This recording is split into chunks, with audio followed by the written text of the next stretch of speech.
Well, that was my bad, indeed. I have turned off the AC. 1 second, I'm opening everything. Okay, we have learned a lesson. I cannot have the AC on and the air dryer on at the same time. I will just sweat. It's fine. I hope you guys don't mind me sweaty. Ah, ah. Oh no, the immersion. Ah, ah.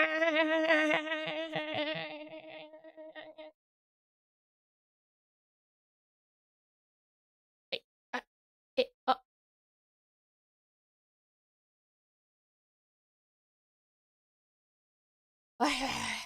I'm alive again. I'm alive again. Yeah. Okay. That was my bad. I'm sorry, guys. I turned on too many things together and the power went down.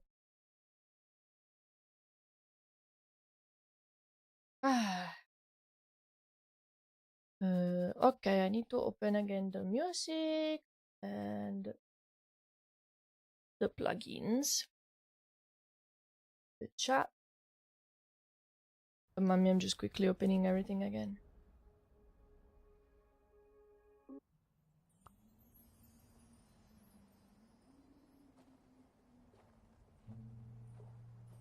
You lose power, PC die? Yeah. Basically, I had the AC on and the hair dryer on, but I discovered that this is not like everywhere. But in Italy, we have like 3 kilowatts limit on our house power. So if you use more than that at the same time, the power goes off. Technically, you can pay to get more, but it honestly doesn't happen that often for me to think that I need it.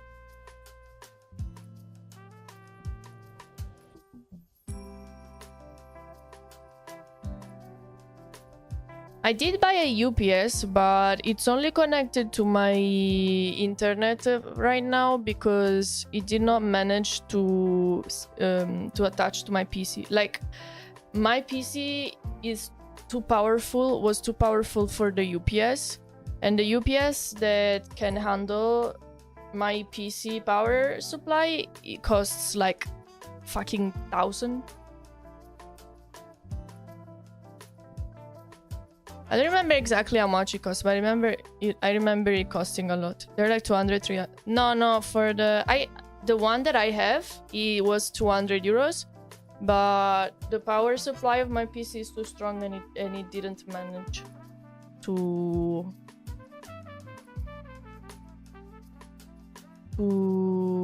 handle it. I know it sounds crazy.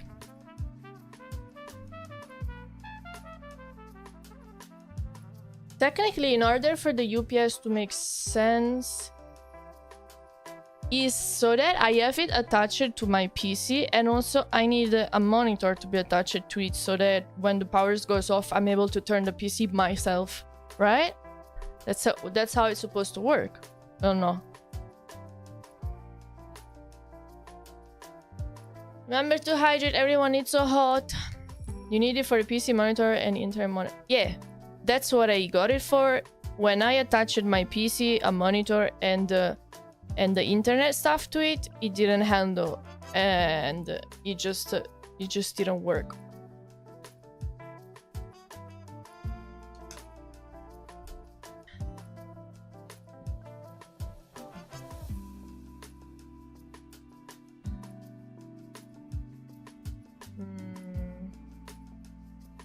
How is a power supply called in Italian? I can't tell you how much kilowatts is my power supply.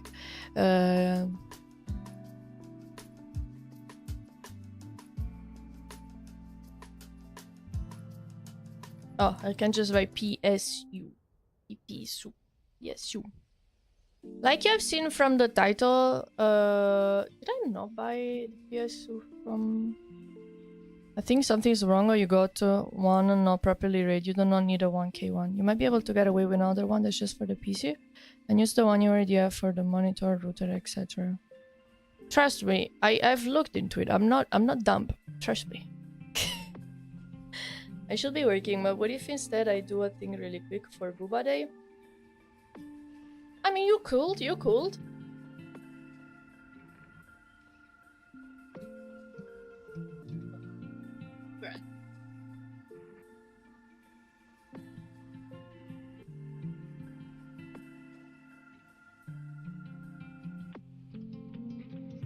It's inside of the box in the PC. I don't see it.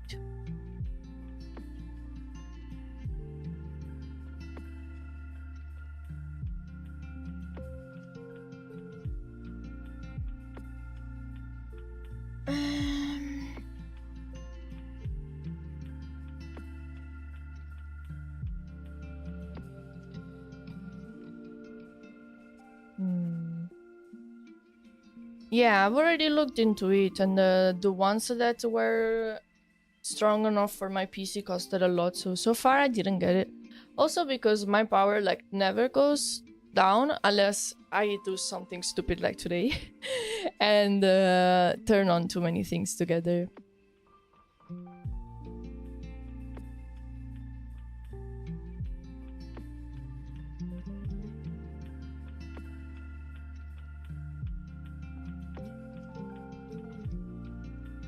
Oh, there we go.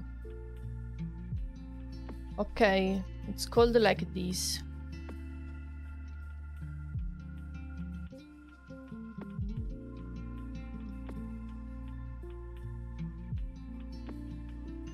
Ah, this bitch. I have no sound or time to watch, but I've been summoned to by the double push.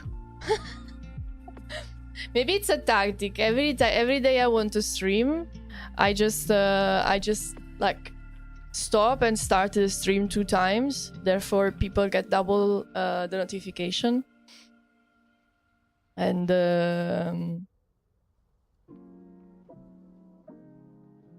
maybe I can do that after the stream. What is that one? Yeah, this one that I sent is the one that I sent you. UPS. I'm gonna send you after the stream, don't worry, because now I should have to like dive behind my PC. Maybe it's maybe it's better that I stay as still as possible right now because it's so hot.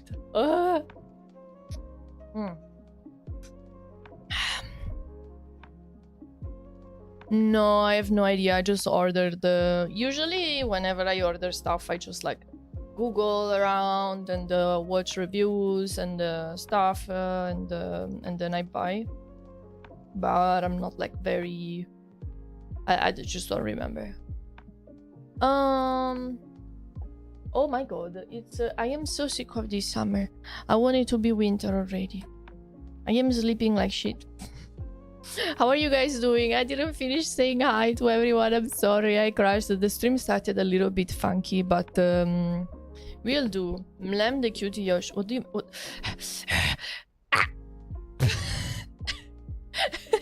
I wanted to mlem you, but... I mlem you back. Don't worry, everything is gonna be sloppy today. It's because it's Booba Day, so my brain is having less blood and it's all going to the boobas, and so I cannot think very well. Why I sleep so hard lately? I don't know. No, I know. Like every day. Mind if I clip the funny? Yes, I will be. I'm honestly incredibly happy if you guys clip me. Like, I feel like clipping your favorite streamers, VTubers, is one of the best ways to support them. It's completely free and it takes you like 1 second, but it's like a huge help. So if you guys ever feel like clipping my moments or even reposting the clips, I always appreciate. Unless I don't know, I have a nip slip in stream, maybe don't clip that, but you know. That's not very possible for it to happen because I am using a VTuber model, but I feel like Americans get confused with UPS, the company, and the uninterruptible power supply. We also have UPS, like the shipping deliveries. I just discovered I can have Twitch video plus in Telegram video as a bubble window at the same time, so I can watch both while reading something else. Ah, like the peep.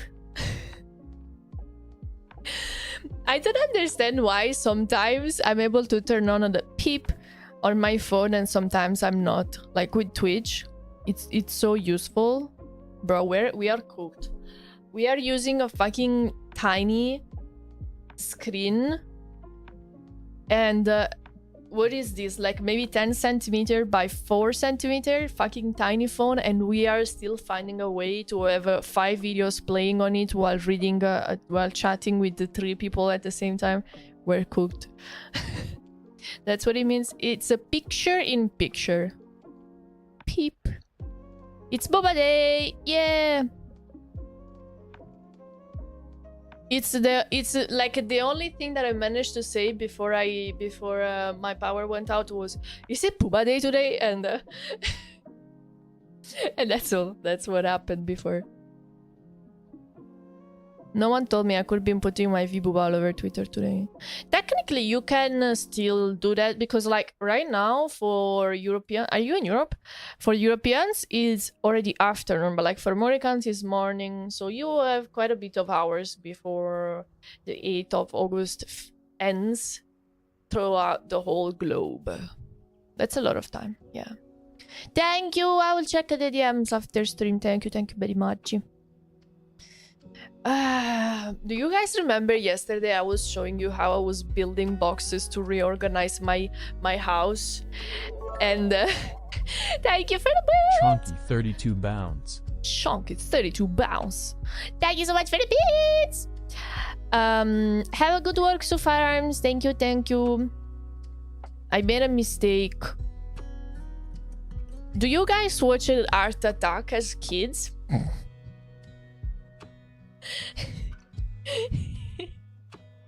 It's 10 p.m. on the 8th of August for me. Oh, okay, so it is late. Okay, no, but like for me, for example, it's 2:30 p.m. So like in my time zone, you still have the like 10 hours to post boobs. I remember using that back as a child for dual viewing of unwholesome content. I used to do like the gambling of like listening and switching the window as soon as someone joined.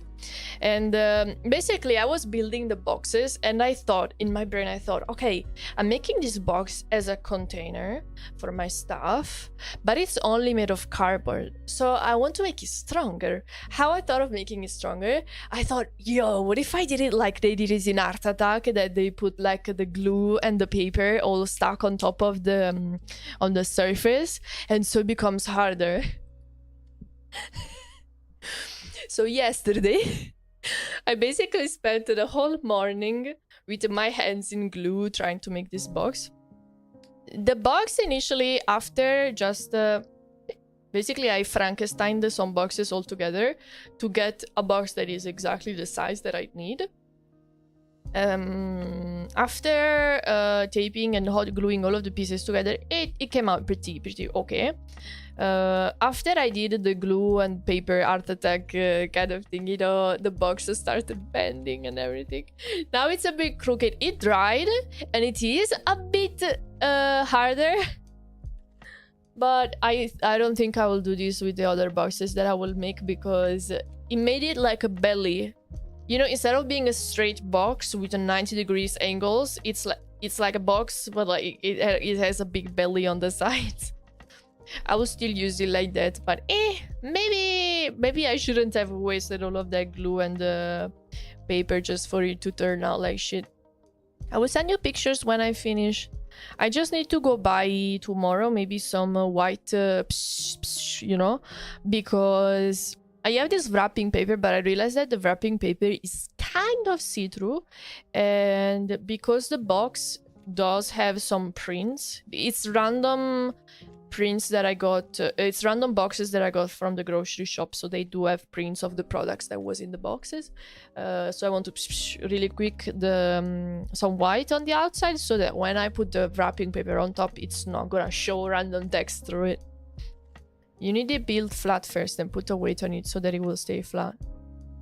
Yeah. Yesterday, as it was drying, I did realize that it was bending like that, and I did put some weights on it. That kind of helped, but I put it too late. Like, I realized that when it was basically almost dried.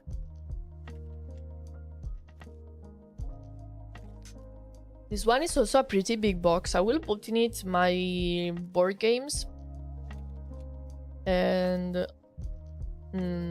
I have like this little cabinet in close to where I have the TV downstairs, and on top of that I have put a couple of books, some board games, my laptop, and all of this kind of created like some clutter in there. So I thought, what if I make a box that contains all of this stuff? So I don't have all of this visual clutter, and I just put it in the box. It's still the same stuff. I'm not throwing anything away, but... And also, it can make it easier for when I want to clean. Instead of having to take the things off the shelf one by one to clean it, I just have a big box and I can just like pull out the box and clean. So I hope the box manages to keep all the stuff inside. I also have my sewing machine there, but I think I'm making a single box specifically for the... Because the sewing machine is inside of a box, but I don't want to wrap the box itself because I don't want to ruin the box of the sewing machine. You need to... I already did that. What board games? Dude, I bought these board games to play with friends that I don't have. I don't even know why I bought them. I have... Let me think. I don't even remember the names because I never played them because I don't have friends at home to play with. One, it's called...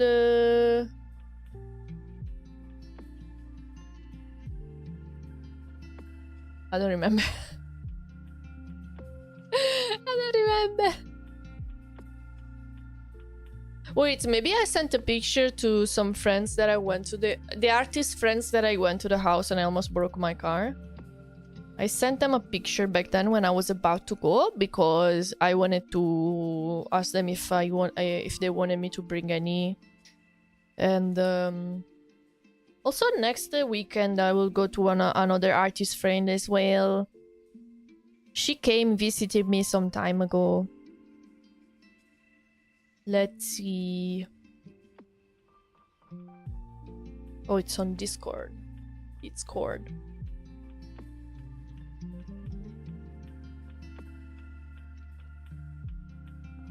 Oh, there we go. Okay, so I have Here to Slay, Champions of Midgard,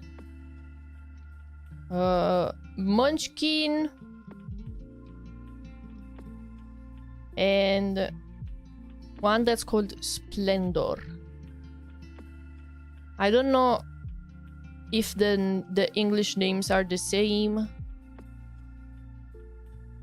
Hello, Jake! I'm here watching for a little while. Got a few things to do, but then I gotta sleep. Okay, no worries. I hope your sleep will be good later.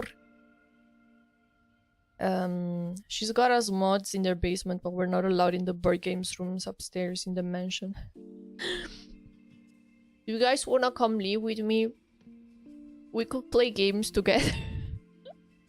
I have no one to play my board games with.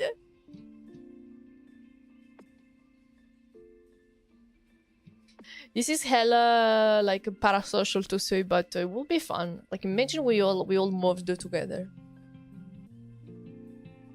It would probably even be convenient, I guess, because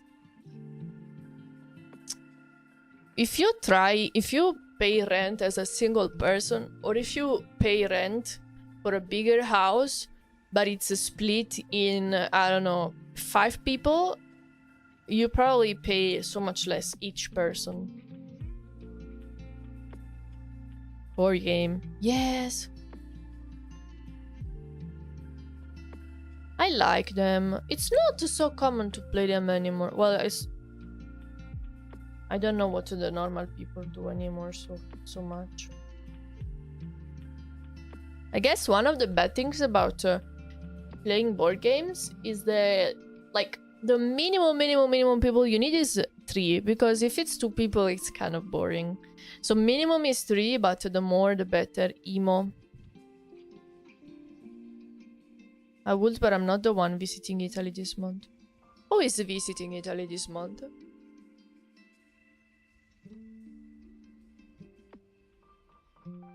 What if we played my board games and I put like multiple cameras, and I like give you cards and I put it in front of your camera, and so I have an iPhone for the track that I use for the tracking that I can use to do a video call.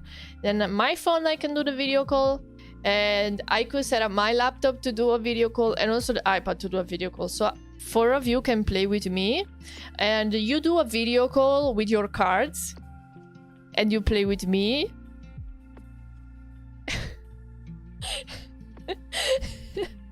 It would probably be so messy because I would have to you would have to tell me, pick the card, like the first card from the left, and I have to not look at your cards. I think it will be a mess. If I was Omega rich, I would pay for like all of the mods and the VIPs to all meet all together. That would be epic. I would like rent a mansion somewhere. I will pay everyone's airplane ticket, and we will all meet somewhere in this big mansion for a week to be nerd together. Is Yoshi inviting me over to live with her so I can teach her how to play different board games at TTRPG? Yes.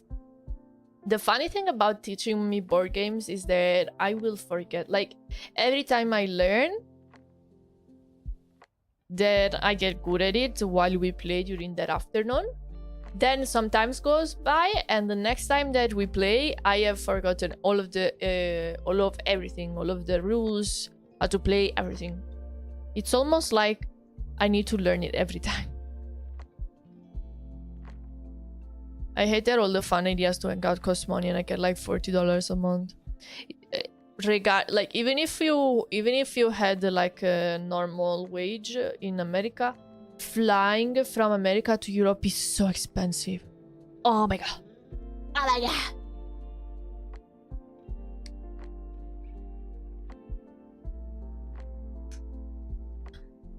Only if we can play Warhammer or Infinity or Malifox, because they are smaller, cheaper, because they are tabletop games that you can paint also. Ah, The type of games that I play are tabletop games are usually like more like I don't know how to explain it. I like when they are complex just enough, like not so easy that you are bored after 5 minutes of playing, but not so complex that one match lasts 55 hours and you barely understand the rules. Hello, Invasion! I haven't seen this model yet, it's so pretty. Really? I'm actually preparing a new model that I will redebut with next month. It's gonna be on the 18th of September. I still have to post out the official announcement, but I've already decided the date and everything. This model that I'm using right now is actually, I made it more than a year ago. Thank you, though. I thought you wouldn't see my texts, so I joined on Twitch. I have this thing that shows me both Twitch and YouTube chat, although sometimes it bugs out, but this time it showed it.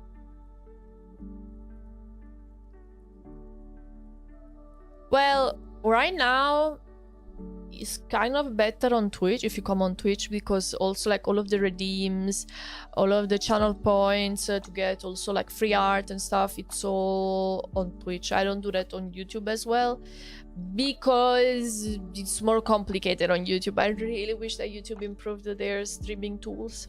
I have to relearn the board games as well. There are so many. My father-in-law has. There's also games like Twister. I played it only once and it was weird. It was fun as well, though. We played it, we were all girls. Actually, we also were kids. What's weird is my TikTok shows your got for some reason. I've got a what? Goth. There was either last month or the month before, there was a Friday the 13th that happened, and for that day I just turned my hair black just because, you know, just for fun. And it happened that on that day some very fun moments that I clipped happened. Never played Twister at the old folks home. Yeah. Your rigging tutorials really helped me, by the way. I've been trying to learn rig models, but honestly your videos are what helped the most. Hey, thank you so much. Good job for learning. It's not easy, but I'm happy I could help. I'm also happy that you decided to come to my Twitch channel. You know, sometimes that's also why I've been trying to post clips now recently and everything. I feel like I've been making these tutorials that so many people watched about. A lot of people just watched the video and just went away and don't even remember about me. I want to be remembered. Please remember me. Remember me. I think Malifox is a good game. It uses card deck instead of dice, but I haven't been able to play in a long time. It's more just dreaming though. Too far to go from Australia for me. Ah, yes. Australia is even more far away than Borica. I feel like Australia is the most far away place that I can go. Thank you. If I want to fly, for example, to Japan or to East Coast America, it's more or less the same flight time. I think Australia is even further. Hello,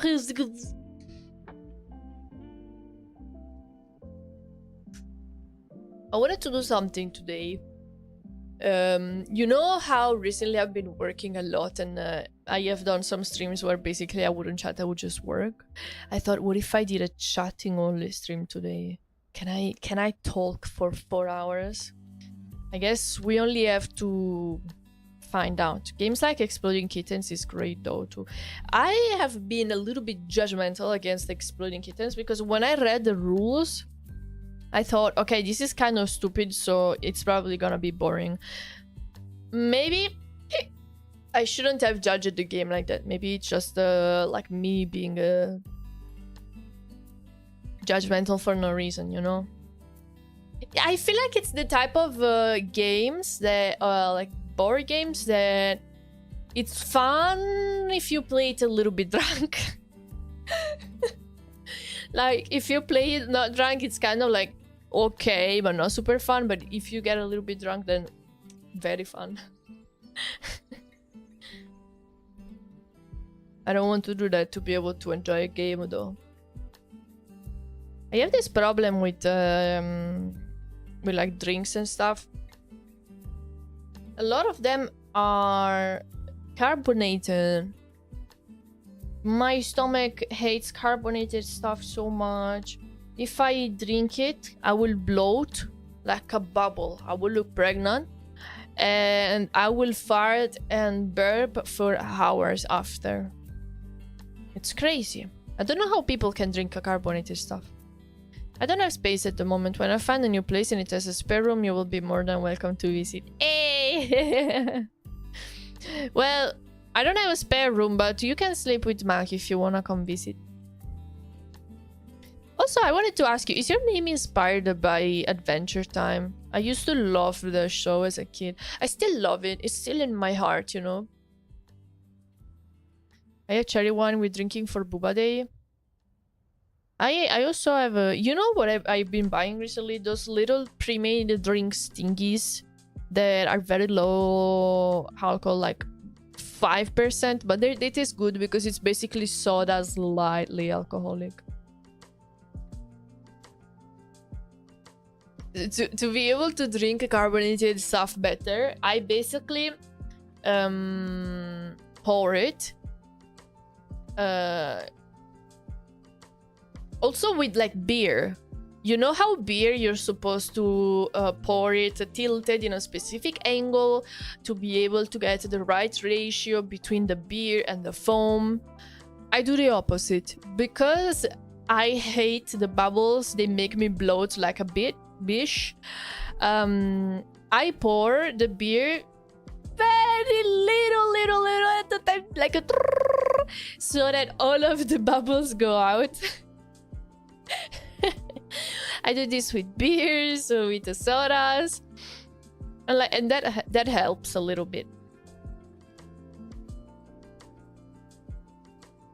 If I could come visit, I'll sleep in the floor, inside of it. You dig a hole in the floor and just lift up the tiles and sleep under the tiles. That's basically soda. Yeah. Well, I don't drink alcohol that often, so even something that it's only 5%, if I drink 2, it's already like messing up with my brain a little bit.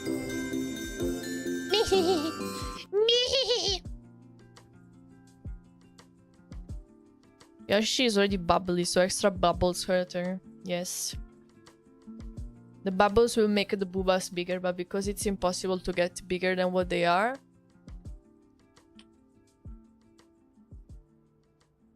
I bloat. No Aperol. I drink stuff like that if I'm having an aperitivo, but when you're having an aperitivo, you kind of drink so slowly, just a little bit at a time, chatting for a long time. So like that, I feel like if I'm not drinking it as fast, so it's not making me bloat as fast. I had a friend that often invited me to have aperitivo and we would just randomly chat about stuff. It was very cool. Unfortunately, I moved. It is, but my... Hey, okay. Damn. Headphones lady coming with good news today. Welcome back, Antromio. So, my power went out because I turned on the AC and the clothes dryer like a stupid bitch. My last actual real dog was also named Jake after Adventure Time. It was a bulldog, but he passed away now, but a few years ago now. I like the Adventure Time so much. For everything. Like the animations that were like so silly and stretchy. The colors were also vibrant. I remember these backgrounds that were really fantasy imaginative, like and also the themes that they like the different episodes. I feel like even though you might like perceive it as a kids show and everything, it's still something that you can appreciate as an adult, and that's always something that I appreciate for shows.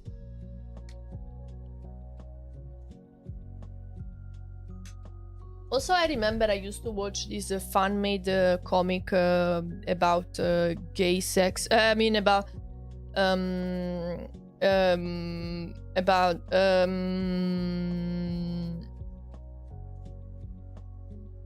okay, it was like imagining adult versions of Marceline and Princess Bubblegum gender swapped.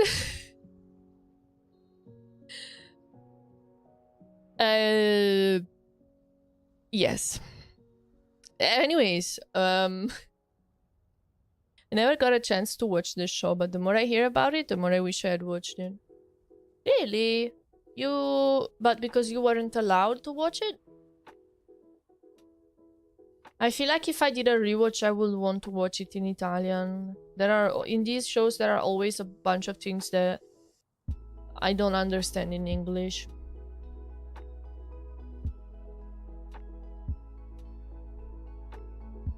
Really specific. Go on. No, don't worry. I think the booba are weighing her down. She's getting lower on the screen. Yeah, I'm slowly like getting dragged down. Adventure Time is amazing. I watched with my daughter when she was young. She's 20 now. I feel so old, almost 40. Hey, yo! That's so cute! I used to watch Dragon Ball with my dad. We will basically watch Dragon Ball on TV after school, after lunch. But me and my sister will watch Dragon Ball and he will sleep. Well, he would say, no, I'm watching, but he was definitely sleeping.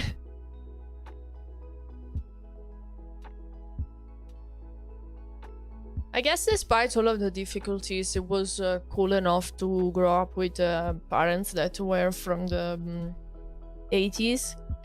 Because they, like, even now they understand what animes are and what video games are, because it's very related to my job.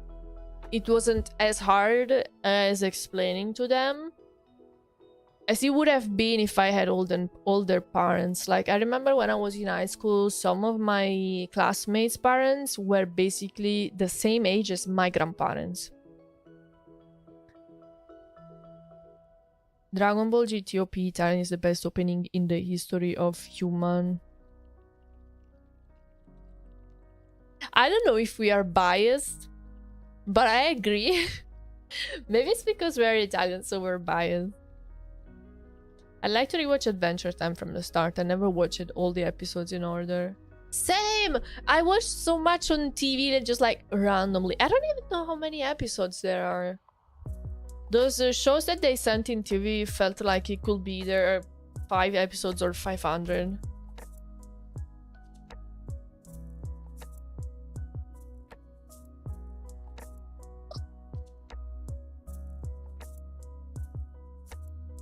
Let's see how many episodes.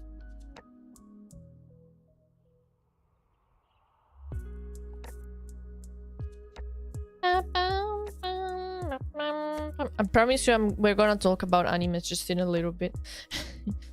Does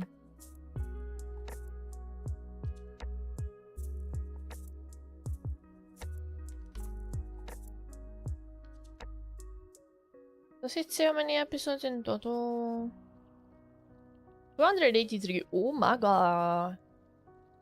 10 season, 283. How many minutes each?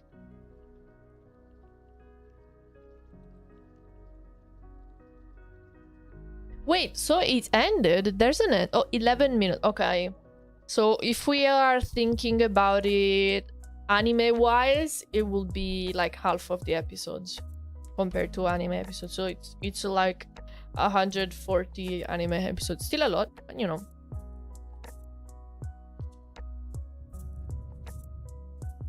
It's nice to have people in chat of similar age to me. Yo, you don't even know. Like, so many people, like so many old people, like 60s, are like, oh, these people online are all kids and everything. It's all kids. I swear, like probably the majority of my chat is above 26.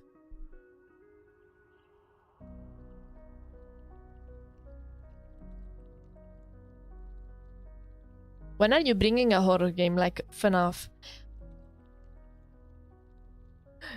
I am a bunny in my heart. If I get something that is slightly a jump scare, I will poop my pants, I will have a heart attack, I will die, I will not be able... Okay, Now, taking away the stupid things, I will actually not be able to sleep anymore because my brain keeps on jump scaring me with the same jump scare when I'm trying to sleep. It has happened. I don't want it to happen again. I cannot play horror games. I play horror games, but there are more like kind of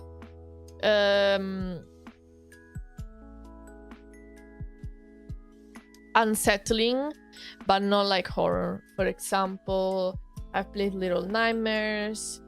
I played... What is the game called that we played recently? Demonologist. They are technically marked as horror games, although they don't really feel like it. I'm still waiting for the third Little Nightmares, but it's coming in October. I have to wait. Su questo intendo che ti fai gli incubi sugli animatronici. Sì, però poi nella vita reale, capito? Io già non dormo. Poi, cioè, se io mi aiuto anche ulteriormente a non dormire, not very good. What about a horror game that's based on real life home invasion? No supernatural stuff, just you hiding in your own house. That's like me every day. Yesterday I was having a nap after working a lot, and suddenly I hear like mugging, like she usually does this when someone is at the door, but I was half asleep, so I didn't hear the ding dong. But because Maki was like crazy, and then I hear another ding dong. They went like ding ding ding dong. I went to check, and it was the guy. They needed to check my water. The thing that counts how many liters of water I use. Sometimes I'm so happy that I have the Maki door alarm. Hello, Dior.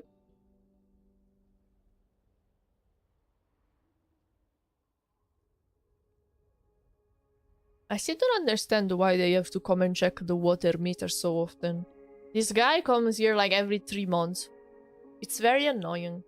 And I've also been thinking, like, what if I didn't work from home and this guy comes at home at 4 p.m.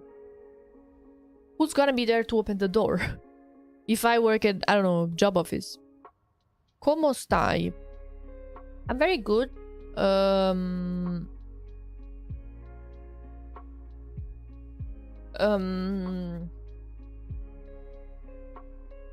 I've been feeling a little bit the weight of everything that I've been doing recently, but luckily, since I finished rigging the new model, I feel more relaxed, you know? I still have to do the toggles, I still have to do the emotes, I still have to do the overlays, but if I don't finish doing that stuff, it's not that big of a deal. Like, I still want to finish everything, but if I don't manage, I can still retribute it. It's still fine. So it made me like relax down a little bit. I've had a similar experience in the past too. One time I thought I was home alone, but I heard noises in the kitchen. So I got out the broom. And as soon as I saw someone was there, I beat them up with the broom. Then I found out it was actually my brother. Wait! You just randomly went and beat him up? Did he fight back? No, poor brother. It's good they check, because otherwise they guessing.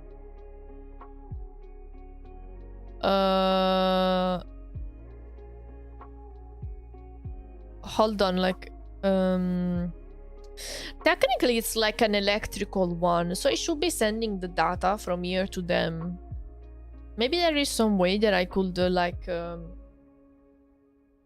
do some trickery on the meter and make it count less. I don't know.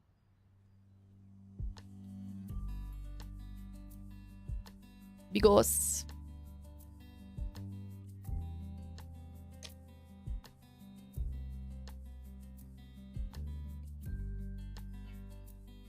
stay hydrated, everyone. Because jailbird. No, I'm not the type of person to do these things.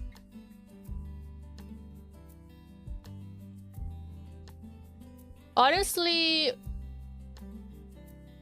when it comes to things like, for example, in this case, like doing trickery on the meter to pay less or stuff like that, I'm too scared. Like, I will be stressed out every day, like 10% more than usual, because of the thought of someone finding out what I did. So I prefer to not do it to avoid that constant stress about it.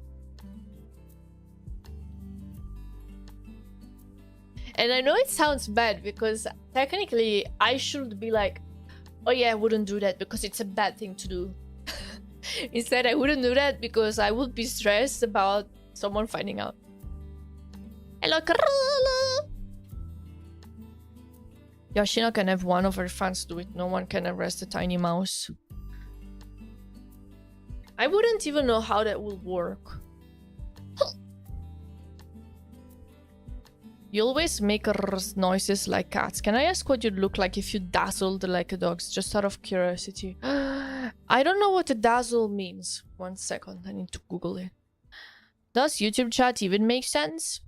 Well, I can see it, I can read it, but because I've not been streaming for a long time, then my YouTube chat is not as active as my YouTube chat, but it's fine. I can read both. I see both, so it's fine, don't worry. You can write on both platforms. I'm all good today. I decided to see if I'm able to do a chatting only stream. That's very cool. I usually don't do it, but I've been working so much recently that I thought, you know what, let's just talk. Italiano. Sì, sono italiana. Abbaiare. Oh, you want to hear me bark?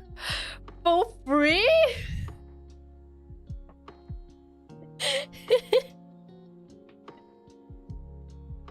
I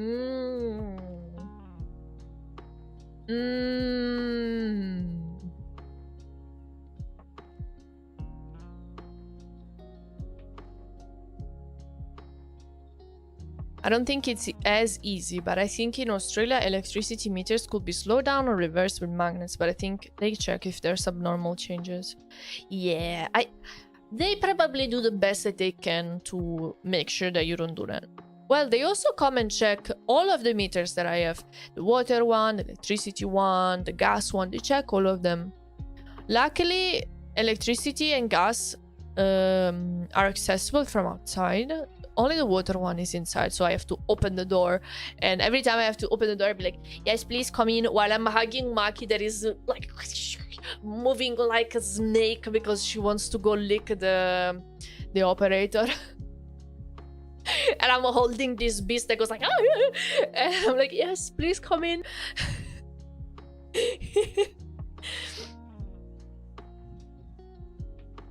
I had someone try to break into my apartment in the middle of the night. I remember that.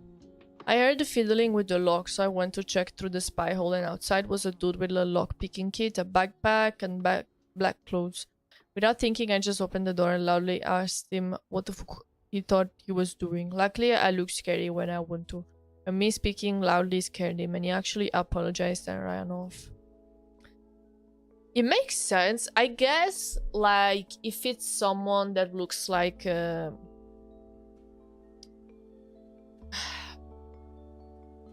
you know... If someone wants to steal from a house, they probably don't want to fight. They probably go somewhere where they think there is no one to just steal stuff and run away. So if they realize that there's someone, they are most likely to run away to avoid fighting. Also because when they try to fight, sometimes it goes bad, and the consequences for stealing stuff are so much less than killing someone, you know, of course.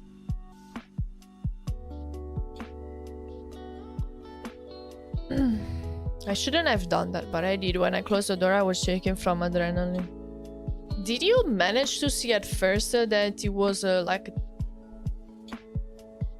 not bigger than you?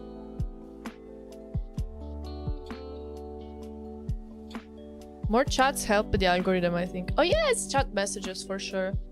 It also, I think it also helps if someone is randomly scrolling through YouTube and he finds the stream and opens, seeing an active chat and seeing that I read the chat, I guess makes it other people more happy to also try to send a message to me and to you.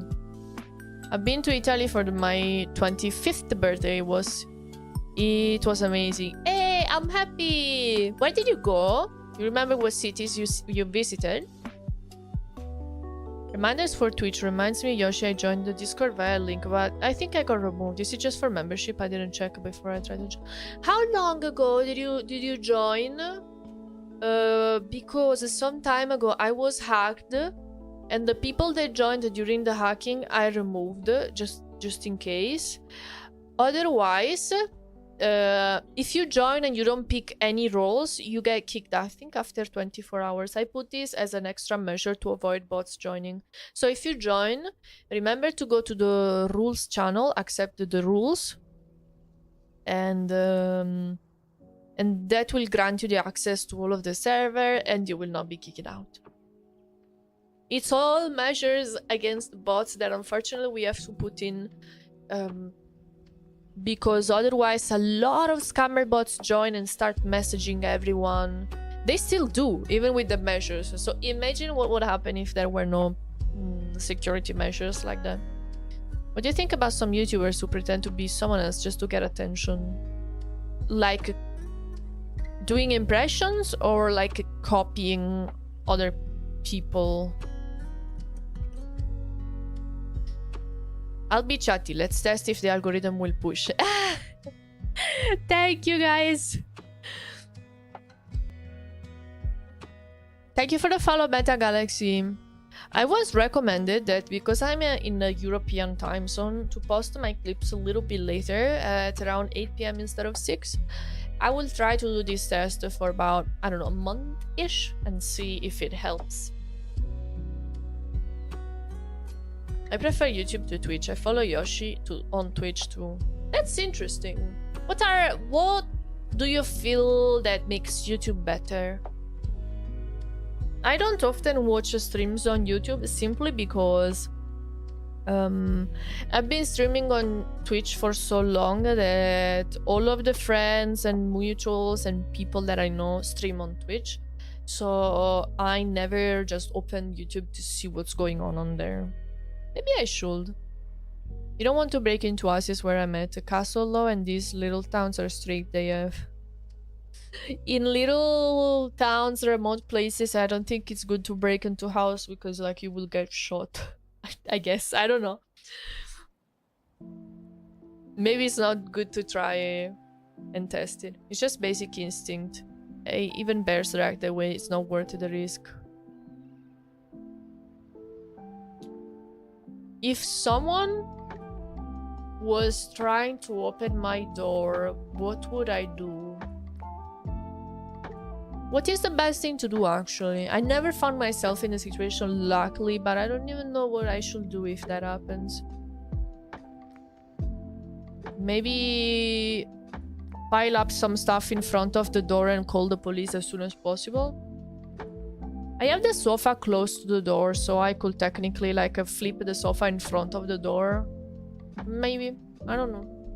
Prepare some boiling water. Prepare some boiling oil. I think it's very complicated because I think if someone breaks in my house and I throw boiling water at them, I think I might get problems because there will be like exaggerated reaction, something like that. It's such a blurred lines situation that I'm just happy it never happened, and I hope it never does.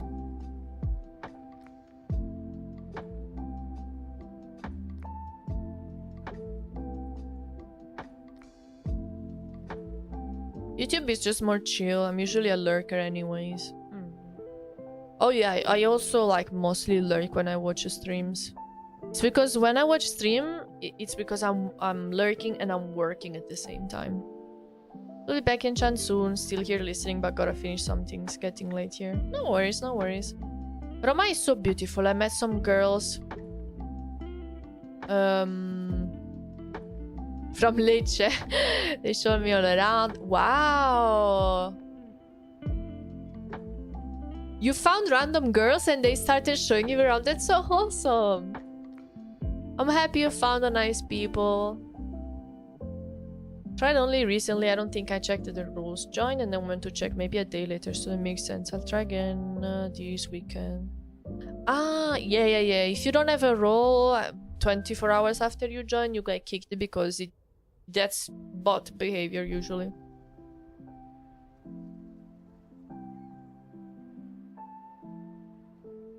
The last YouTube video is really weird.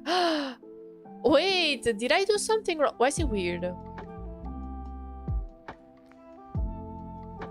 I'm happy like that you give me feedback so I can understand what I'm doing wrong, what I'm doing right, how can I make things better.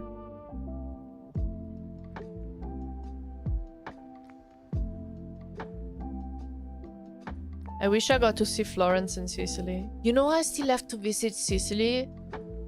I was born in the center of Italy, no, well, not center, still south, but so much closer to the center compared to Sicily. Now I moved to the north, but I've still never been to the southwest, that it's basically Sicily. Hello Luna, how are you? The videos are just more digestible on YouTube. If the followers are on live, the VODs are usually 8-hour commitments. Oh yeah. I don't close to Napoli. Yeah. I grew up in Naples, Napoli. I usually don't stream that long.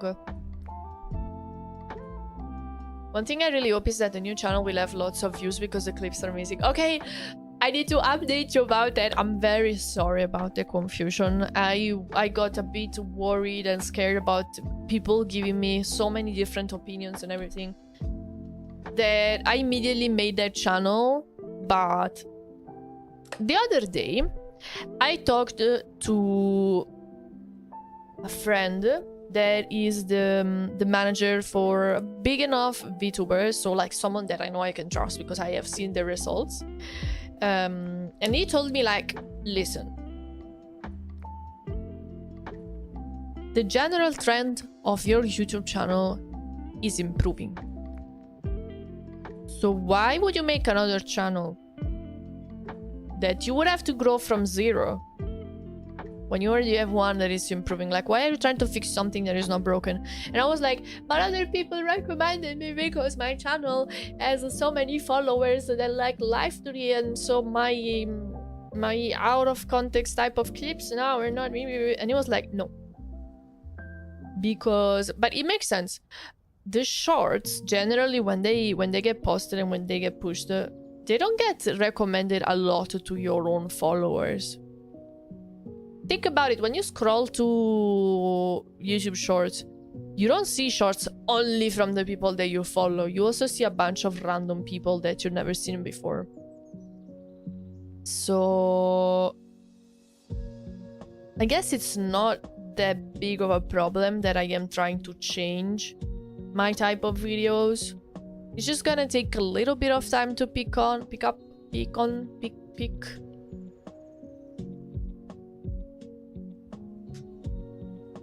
But in general, I am seeing improvement. So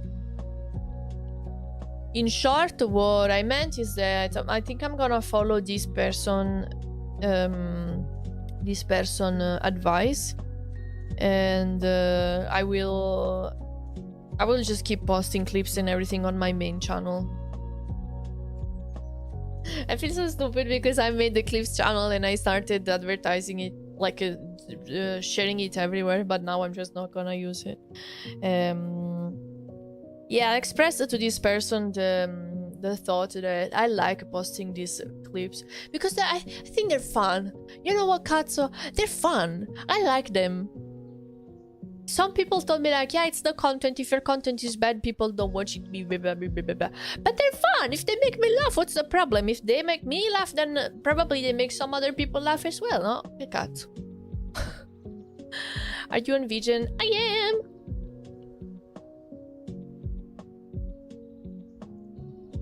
Tomorrow morning, I think I will work on a little post to announce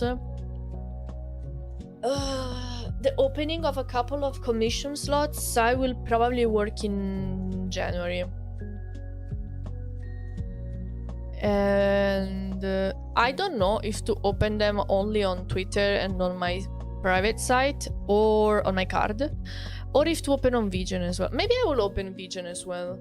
It will be it will not be first come first serve, because usually I do get a fair amount of requests, and I have worked on some very complex models this year that the next ones that I take, I want them to be a little bit easier, like something that has less outfits, less arm toggles, because I think my brain is gonna explode if I keep grinding so hard as I did this year.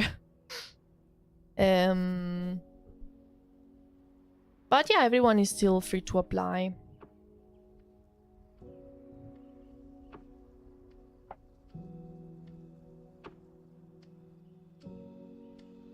I think Napoli had the best pizza I ever had in Italy. In theory, the pizza is from Naples, so I guess it makes sense that that's where you liked it the most. So far, I agree as well. I had it in other cities, but I think the one I had in Naples was the best. But the pizzerias, there's, if you Google like top pizzerias in Naples, the first three that you find, I don't think they are the best. I kind of think the ones that get labeled as the best, they start relying a little bit on their fame and they lower the quality a little bit. My opinion. Then it's also about personal preferences. For example, I don't like when the pizza border is like a huge thing. Like, I want to eat a pizza, not bread. I like when the pizzas are very thin, the crust is thin enough. Yeah.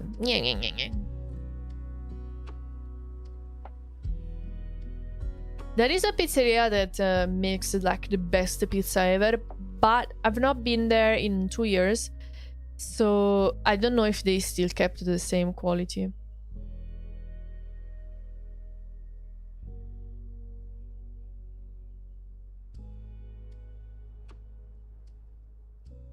Mi piace davvero tanto, ma nessuno batte la pasta con i piselli che cucina mia madre.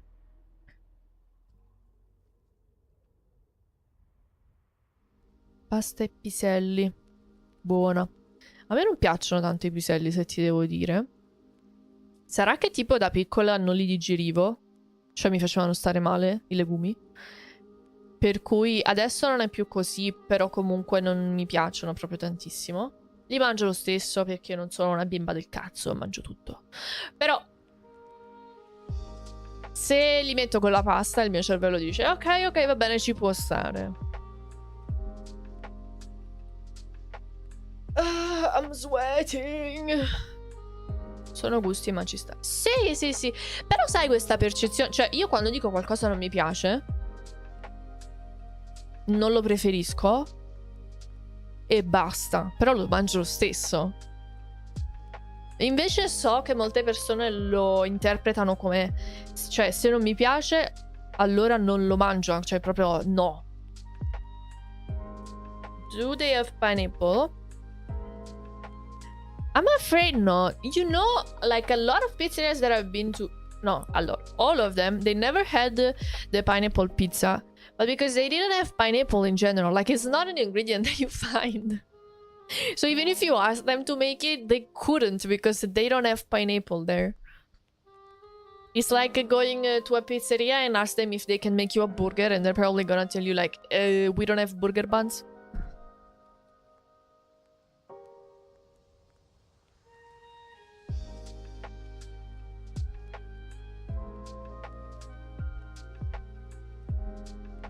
Gamer Elf Sweat. Bottle it and sell it for 6,969 cents for 69 milliliters.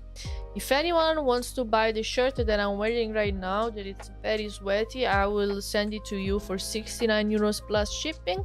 Just DM me. Amo tantissimo quando switch all'italiano perché mi fa ridere, perché la maggior parte delle persone non capisce quello che stiamo dicendo, quindi è come se stiamo parlando tra di noi due e gli altri non capiscono. Sì, è un po'...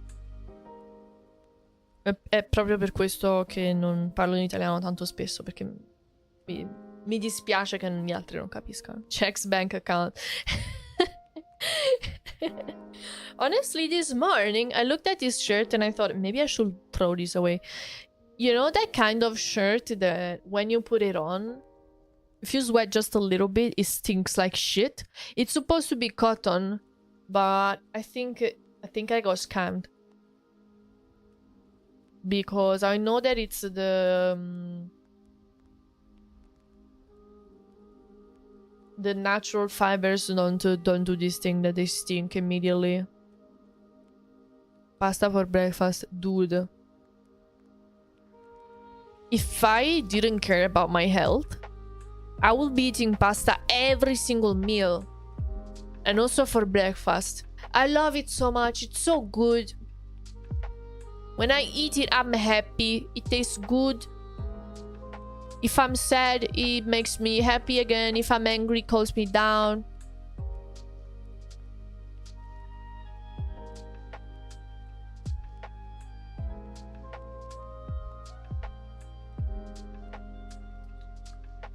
I wish I could do it.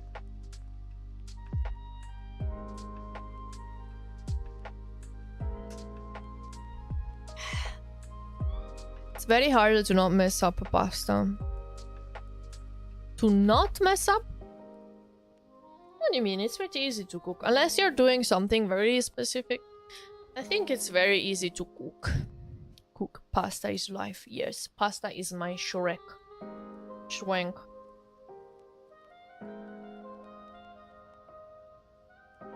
If you mess it up, you probably shouldn't cook. Oh! Okay. I understood the opposite of what you said. Yeah. Maybe that's also nice. Like, if you want to make a 5 minutes pasta, there are 5 minutes pastas. If you want to make a pasta that takes 1 hour, there are pastas that take 1 hour. Like, so much variety. Different complexity, whatever complexity you want.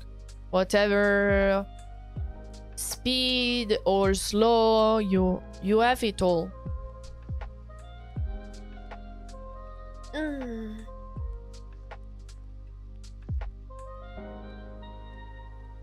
You can even make it from scratch if you want. There's even Asian pasta. There's so many different kinds. It's crazy. It's crazy. I love udons so much. And you know, also the tiny black soba noodles. I love those ones as well. The ones that usually you see that they are eaten like cold. The day that I will go to Japan, I want to try that. I tried to make it at home and it was kind of okay, but I always mess up with the sauce. I tried googling for sauce. You know the dipping sauce?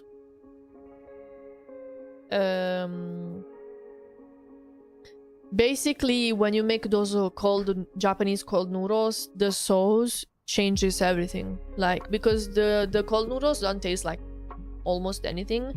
So depending on the dipping, it all changes the flavor.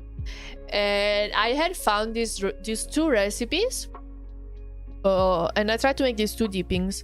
One of them was made like with the soy sauce, vinegar, dashi and other stuff, and this one was kind of okay, but in the recipe they put a bit too much sugar. Like, it was sweet. I like it to be so much more savory. And instead the other one was like peanuts, honey, vinegar. That was the most disgusting thing I have ever eaten in my life. It was terrible. I had one bite and it almost made me throw up. And I followed the quantity specifically, precisely, exactly the same. So I don't know.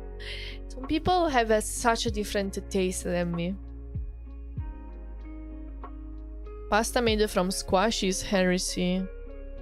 But I never tried to. But if someone told me, Yoshi, I made you pasta, I made you spaghetti, I'll be happy. And then if I find in my plate these noodles made out of zucchini, for example, I think I will be mad. Like, you didn't make me spaghetti. You made me zucchini salad. Don't call it spaghetti because you are trying to deceive me. That's lies. She found an old note in a library book. Life is full of ups and downs, but never give up. Stay true, be kind, and remember you know the rules, and so do I. She smiled, wise words, then laughed, realizing she's just been gently rickrolled by a stranger. You know that technically, when you write messages like this,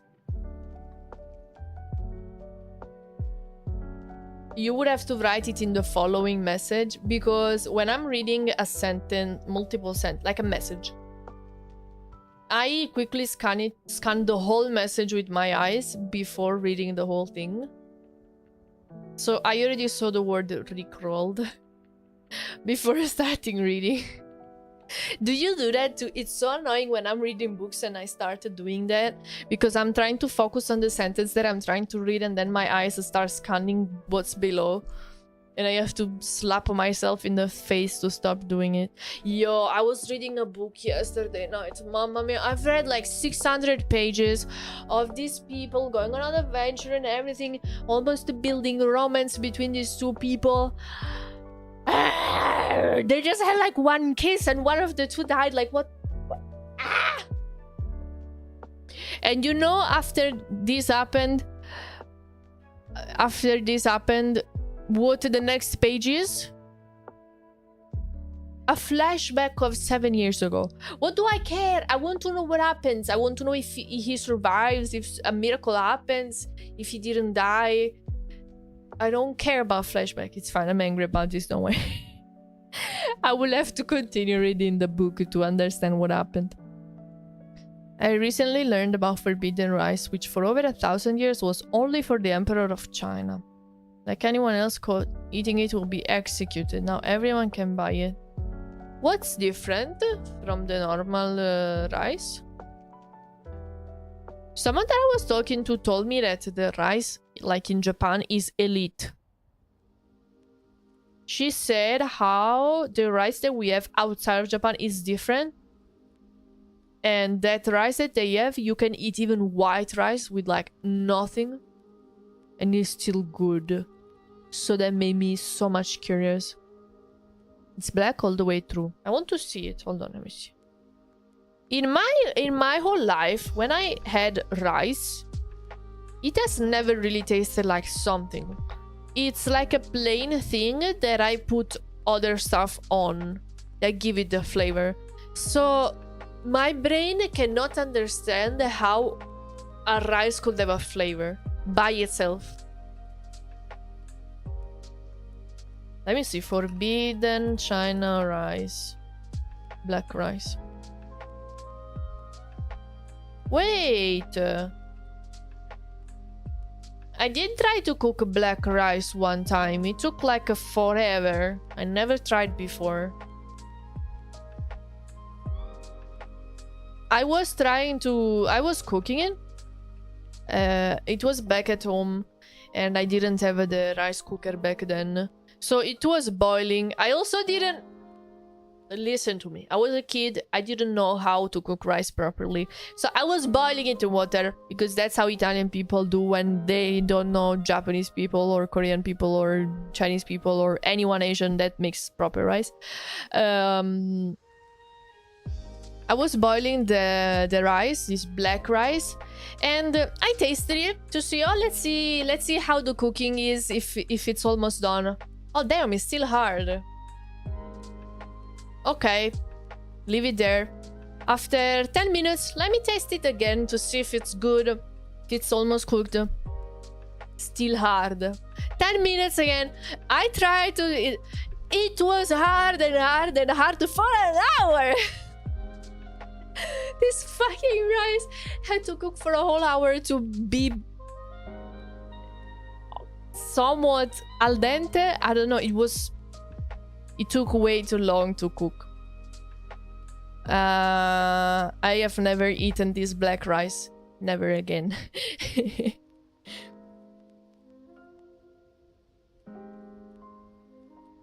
Do you eat black rice?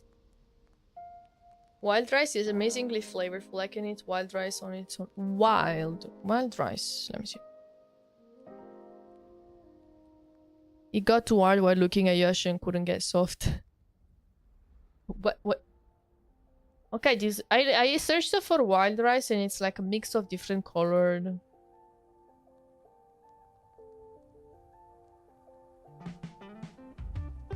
Ah, wait, is wild rice just meaning rice that is not been like refined, removing the outer layers and stuff? Or is it a completely different variety?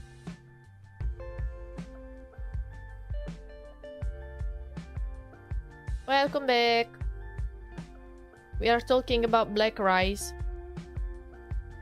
I'm looking at some pictures and it basically doesn't even look like rice. We are so used to seeing the type of rice that is just like plain white. Then looking at this, my brain thinks, oh, it's probably like, I don't know, wheat or something. My brain doesn't even think this is rice. Like, look at this.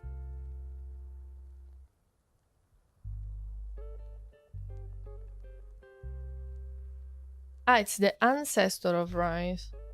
Got it. Ah, that's why it barely even looks like rice.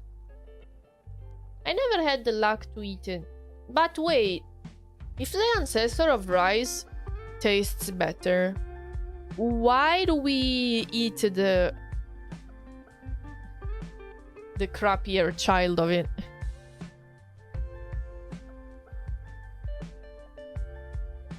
You like Pokemon? I love Gen 5. You know, I actually never really got into Pokemon. I remember as I was a kid, the other kids were playing it on their devices, but I didn't have a device to play Pokemon on. And in TV, I was already watching animes like from the laptop. So I never really got into it, and it's one of those things that I feel like if you got into it as you were a kid, it's much more likely that you got really into it. So I'm sorry, I don't know anything about it. It's cheaper, I guess.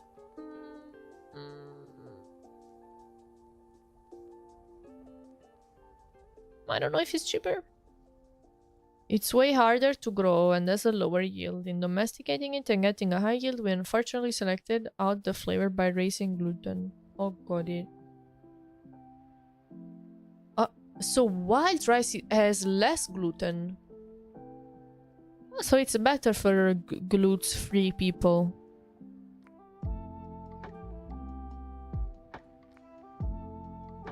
Different likes for different things like pasta. No. The whole wheat pasta, I don't like it. It's like eating sticks, branches of a tree. It never cooks well. It breaks randomly. Have you ever seen it? Have you ever had it?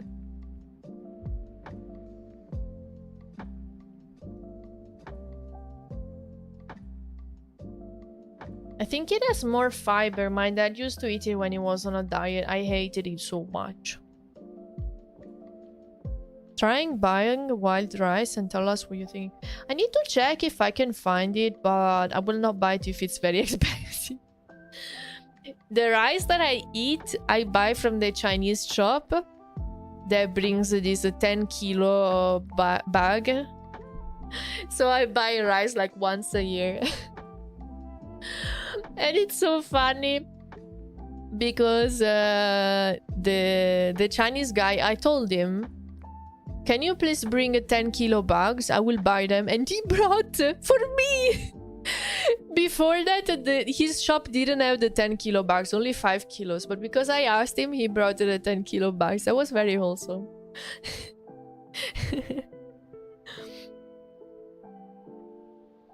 It's because it's easier to produce and put into markets fast. Just like how we get unripened strawberries in stores instead of ripe ones. Something I don't understand, apart a million, is that in our supermarkets,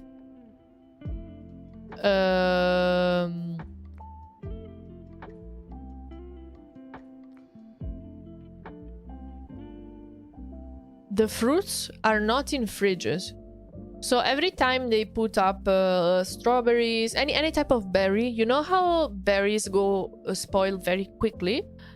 They're all spoiled. I never buy them because they're all spoiled, because they're not in fridges. The Oh, what is... No, I say Chinese. I wouldn't say weird stuff like that. Tronadis. Hold on.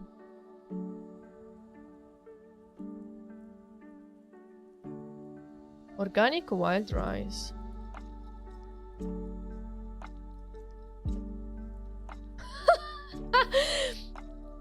It went to... For some reason, for me, it opened on Amazon UK. And it's showing me how much it costs to ship to my uncle that lives there. Hey, uncle, do you want some rice? Okay, can I see if this is available in the Italian Amazon, though?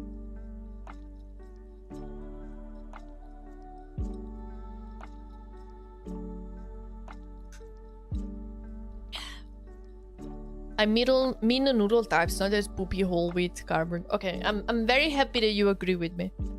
Poopy cardboard. Wait, can I put on my wishlist the stuff that is from an Amazon from another country? Question mark.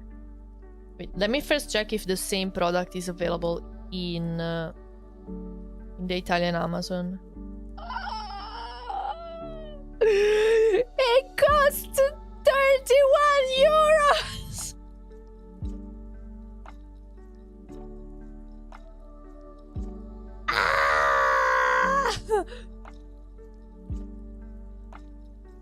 The same one.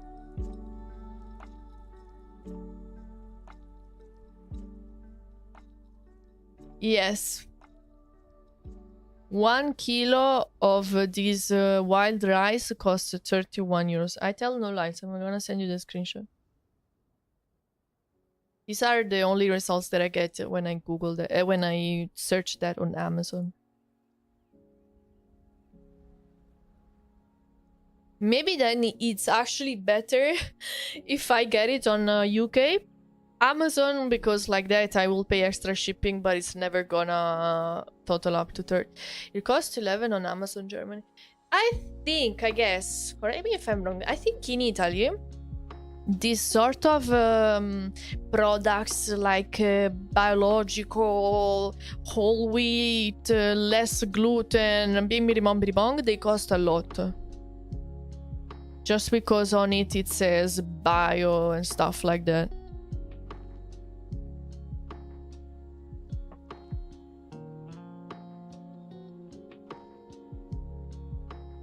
Let me see if I can find an alternative. Wild rice in Italian will be riso.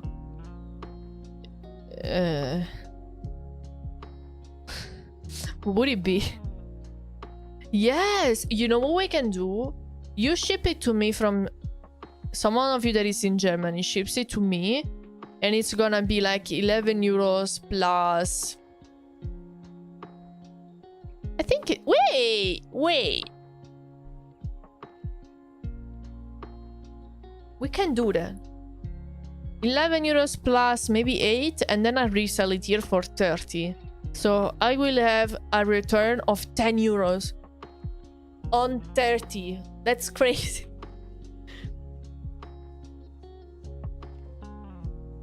Wait, I just searched for wild rice on Italian Wikipedia and it's called zizzania in Italian? Fuck is that name? Ok, let's see. Riso selvatico.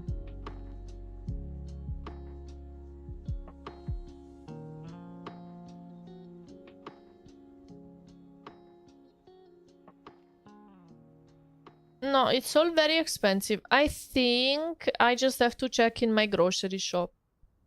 Also, generally stuff like this costs a lot on Amazon compared to grocery shops like rice, pasta, biscuits, usual general grocery things that you will get at the grocery shop. If you try to get them on Amazon, they cost a lot.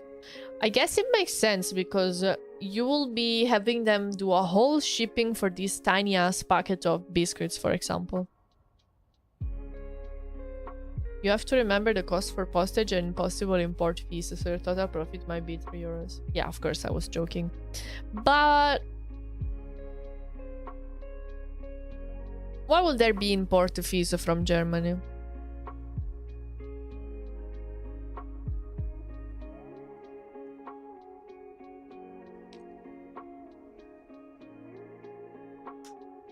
When I order stuff from the German Amazon, the base minimum shipping is 8 euros.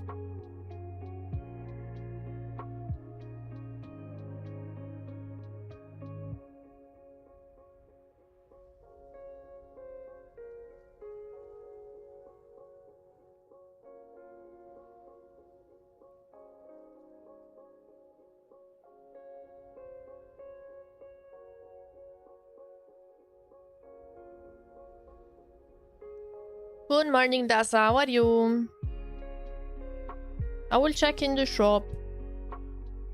Okay, I think it's time for me to get a little break to refill my water. Then I will come back and we can finally talk about animes. I will also check if the clothes dryer is done. I can finally turn on the AC because I'm melting. Okay? I will be right back. You guys should also have a little break to stand up, stretch, look outside, refill your water bottles, and then come back. Bye-bye.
Are you Bork? I realized why someone earlier from YouTube said that my last video is weird. Basically, because my stream crashed earlier, YouTube split it in 2 VODs, and they saw the 3 minutes VOD before the crash, and they thought I posted that as a video. They also commented like, why does this random 3 minutes video, like the title doesn't make sense. I guess like without knowing that it's a stream, it doesn't make sense. Okay, I'm back with some cookies and the water. The air dryer, the clothes dryer is done, so I could turn on my AC. Ah.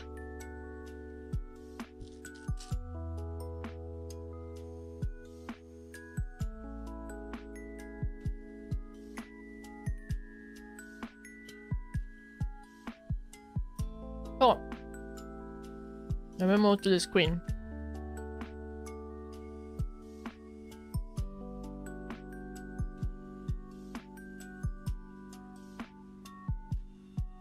We keep a little dirt under my pillow for the dirt man, in case he comes to town.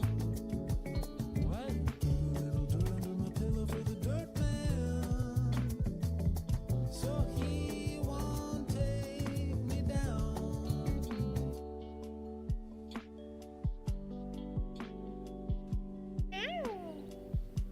Thank you for the followers, games. Just let me finish this cookie and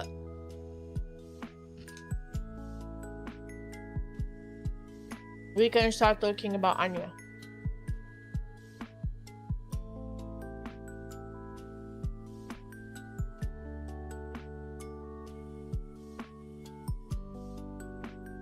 Hello, goodbye.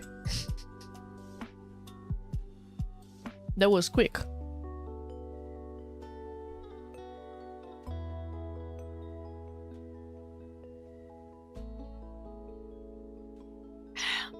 So, I have realized that despite I watch a lot of animes that come out each season, I never talked to you about it.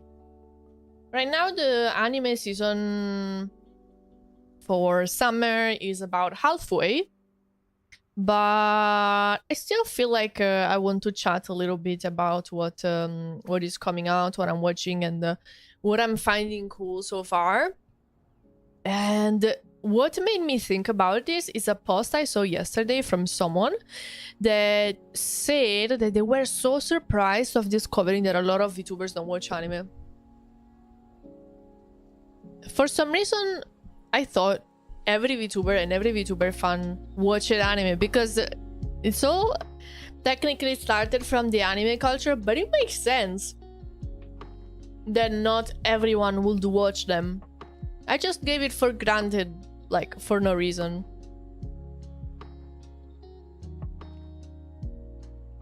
Honestly, the recent animes have such complicated names that I don't remember what I'm watching. Like, if I see the picture, I know, but I don't remember the names. So, I will just scroll through all of the animes of this season, tell you which ones I'm watching, if I'm liking them, what I think about it, and if I recommend it to you. So if you were hoping to find some animes to watch, feel free to watch this or rewatch the VOD later. You will get my recommendations. Have you seen Lord of Mysteries? It's Chinese, but it's insane. When did it come out? I don't think I've seen it. Okay. So, the first anime that is listed here in this site... I'm gonna talk only about the animes that came out this season because I literally watch them every season. From every season, I choose about 10 or like maximum 15 because more than that it's way too much. And then I watch them. So the first one is the second season of Dandadan. I have to say, I'm liking it. It's fun. It's very goofy. If I will tell you what's the plot of this anime, it will be pretty embarrassing. Technically, we have these two teens, I think they're teens, yeah, these two teens that are friends, they're classmates, and the girl is into paranormal stuff because she's a medium, and also she lives with her grandma that is a medium as well, so stuff about demons, ghosts, yokais, stuff like that. And the guy, so we're talking about the two main characters, the guy instead is into like a conspiracy stuff, like aliens, skinwalkers, stuff like that.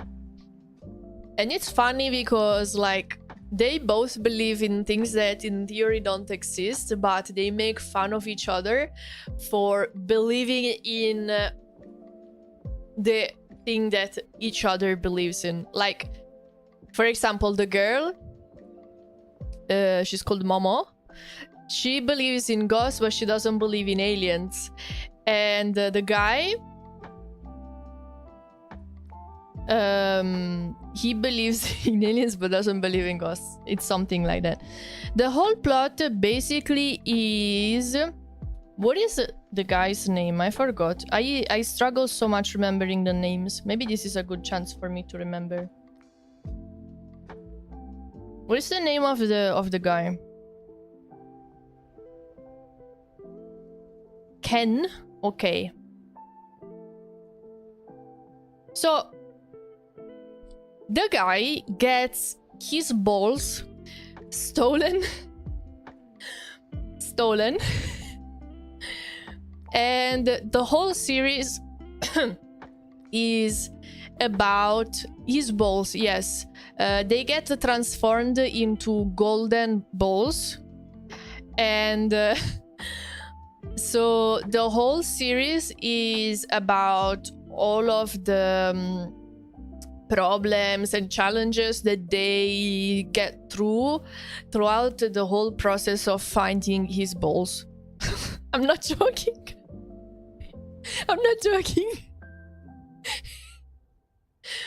Right now, yesterday I watched the 5th episode of the 2nd season. I think a new one should have come out today. It has a lot of great visuals. That's very fun music during the fights. It's very epic. You have this upbeat, fast music. It also has a lot of swearing when it's needed. It's very unhinged, so it also ends up being pretty fun. There are jokes here and there. It's a very straightforward anime, I think, based on how they speak, the language that they use and everything. In fact, this is one of the few, if maybe not the only anime that I'm actually watching in Italian, because they speak normally. I don't know if you get the same experience, but usually dubbed animes, the way that they speak feels so crafted and fake. But this one in specific, they have a type of language that feels very natural. If I imagine a teen speaking, then I think of how Momo and Ken speak, then I'm like, okay, yeah, they are like very believable characters, and I really like that. The Goose of Golden Eggs has a new meaning now. Yeah. There are also some pretty creepy scenes where like I'm not telling you about it. I don't want to spoil too much. I wanted to talk about these animes without spoiling too much. I basically just told you the plot. I think it's on Netflix. Yeah, if you want to watch it, it's on Netflix. And this is the 2nd season, so you would have to watch the whole 1st season, but it goes by pretty quick. It's it's a very action packed, so you will not be bored by it. I really recommend it. Yes. Let's go to the next one.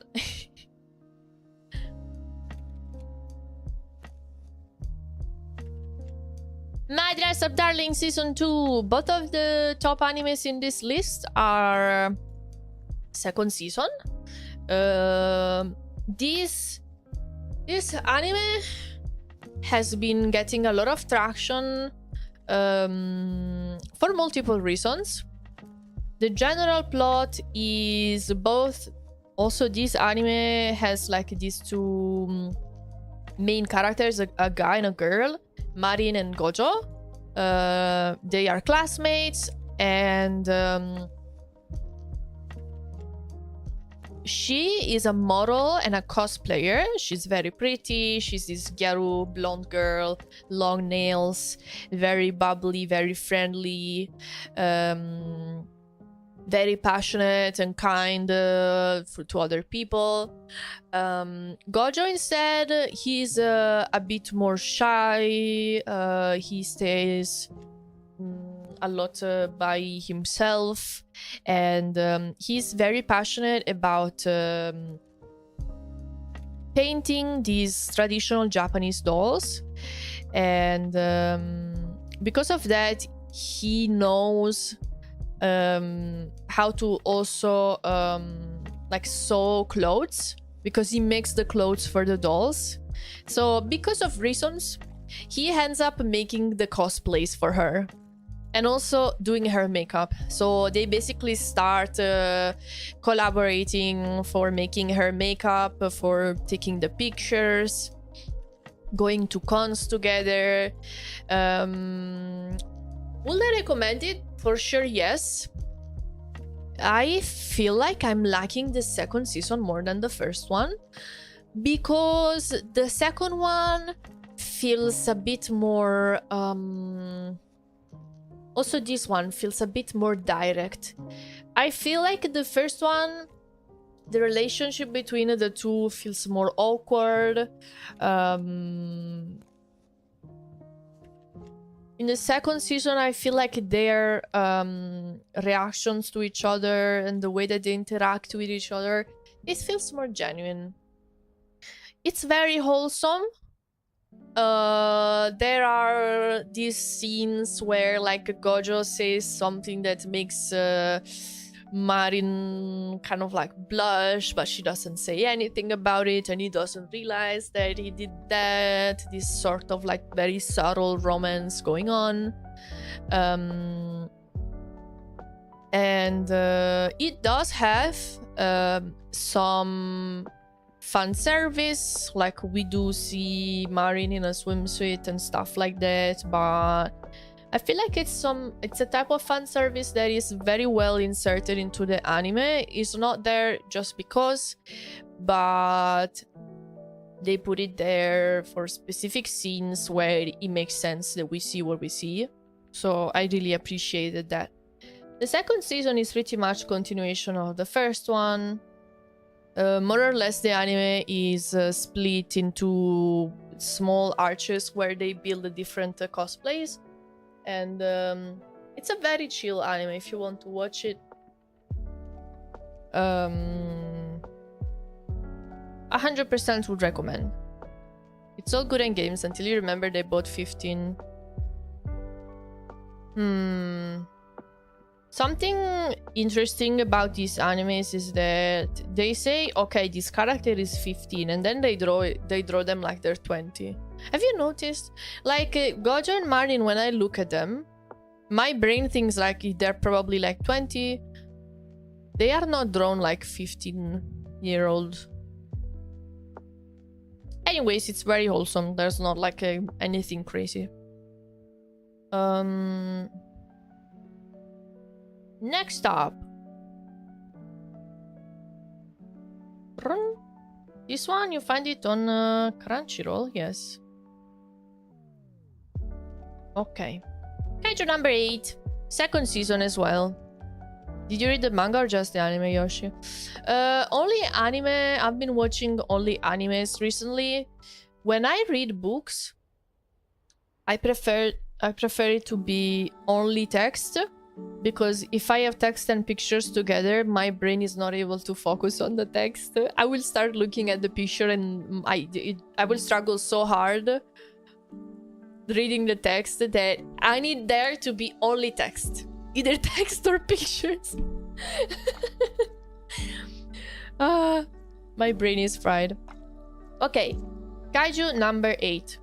I am really liking this anime. It's a bit different than what we have seen so far, I guess. It takes place in Korea, in a world where across the world randomly there are these portals that appear. And no portals, sorry, these monsters that I was thinking about another anime. There are these monsters that appear, and there is almost like this military force that has been created and specifically fights these monsters. And our main character, he's called Kafka. He has always dreamed of getting into the anti-kaiju force, but he's actually old, and he manages to get in just by... I think I'm spoiling at this point, but never mind, I spoiled it. He manages to get in despite him being older.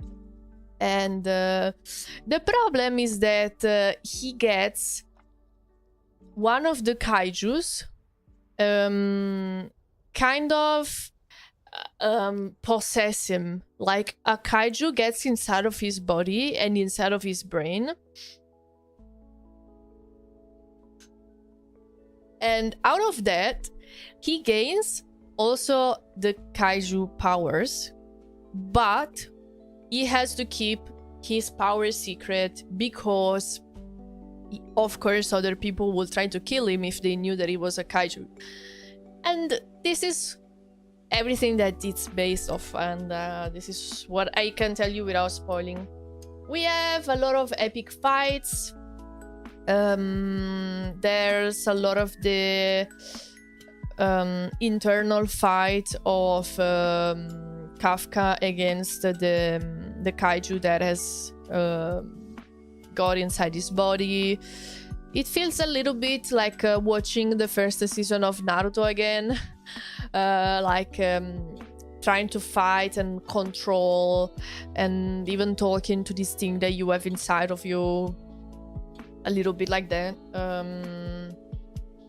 It makes you feel hyped for sure when you see all of these fights and these kaijus that are so strong and you don't know if they're gonna be able to win this fight or not, who's gonna die, who's gonna survive. It's very epic. I would recommend this one. Well, I will probably recommend all of the ones that are at the start of this site, because I think it's in order of popularity / votes. The Dead Kaiju Cleanup Team. Yeah. Okay, up next we have... Let me go back.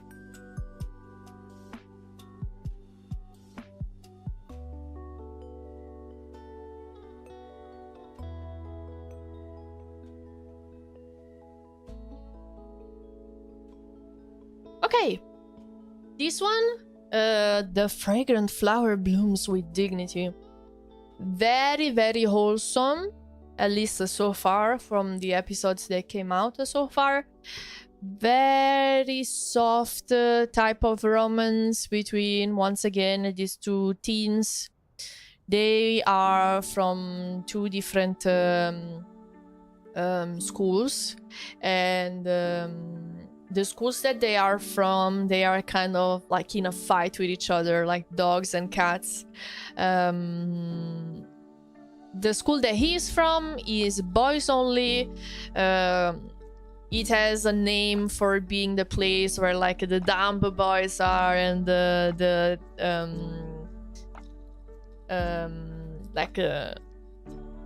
not like gangsters, but sort of, you know, the bad guys are over there that you should not have anything to do with.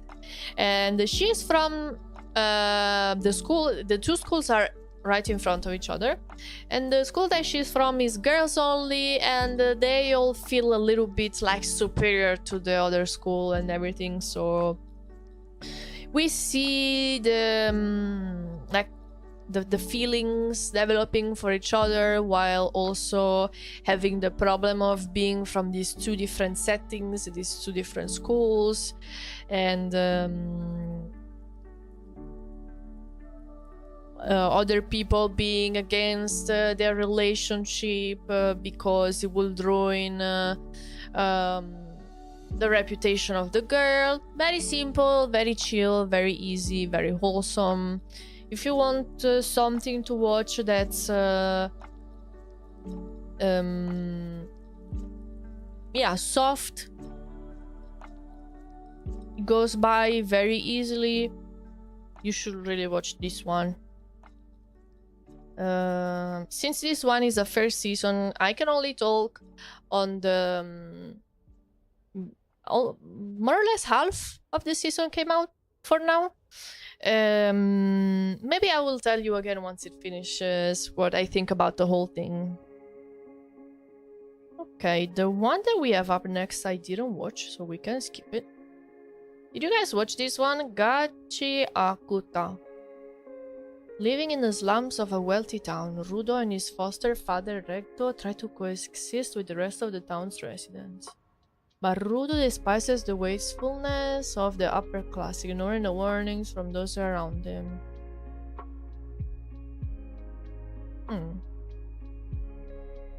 No, I have not seen it. I cannot talk about this. Ta-da-dan, ta-da-dan, ta-da-dan. This is the one that I posted about yesterday. The summer Hikaru died. When I first saw this in the lists of the animes that are coming out this season, I initially didn't think of watching it because I usually tend to stay away from a more scary, disturbing thriller. Because I have a weird relationship with them. If they stay within a certain level of scary, then I really like them. But once they get after that, it gets too uncomfortable for me. So it's a very thin line between too much and too little. This one though, I'm happy I decided to watch. Basically, you have guessed it, we have these two teens. They live in a pretty remote little town.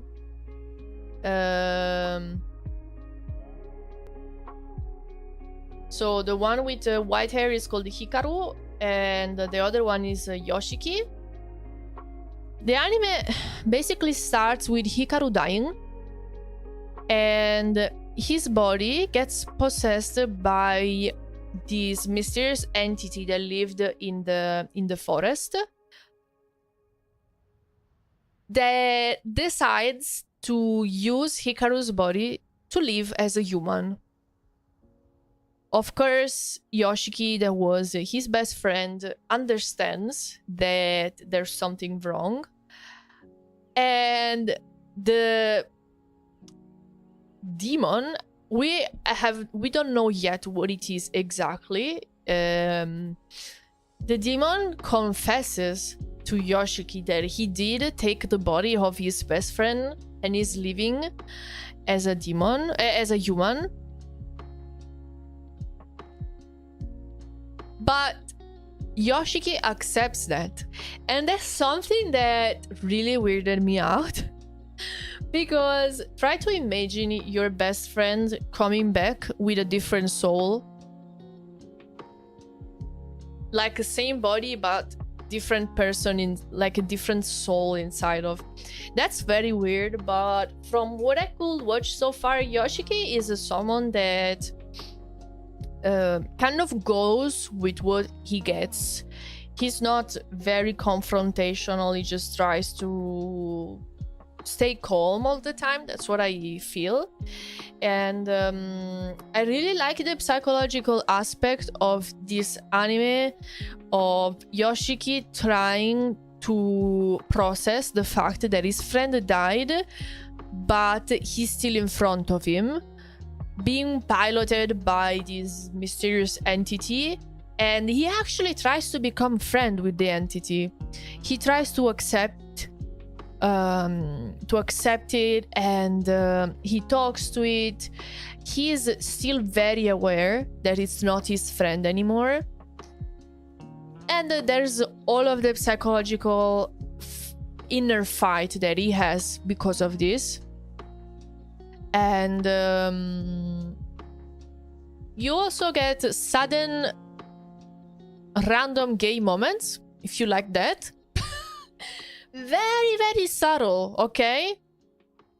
It might even be my own opinion. But I don't think I'm tripping. I think that they meant it to look like that. It's also a bit scary at some points. You get the usual visuals that you get in animes when it's a thriller anime. So you have all of these like flashy colors, almost trippy. Or sometimes you see like these ghosts in the forest, in the darkness, kind of like scary like that. Still not like a jump scare. It's just unsettling and uncomfortable visuals to look at. That's all. I would say I would recommend.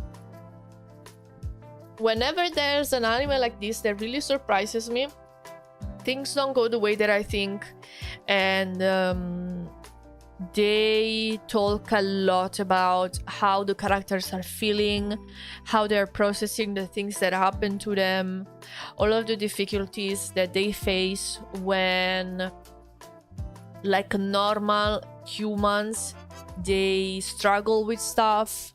I really like.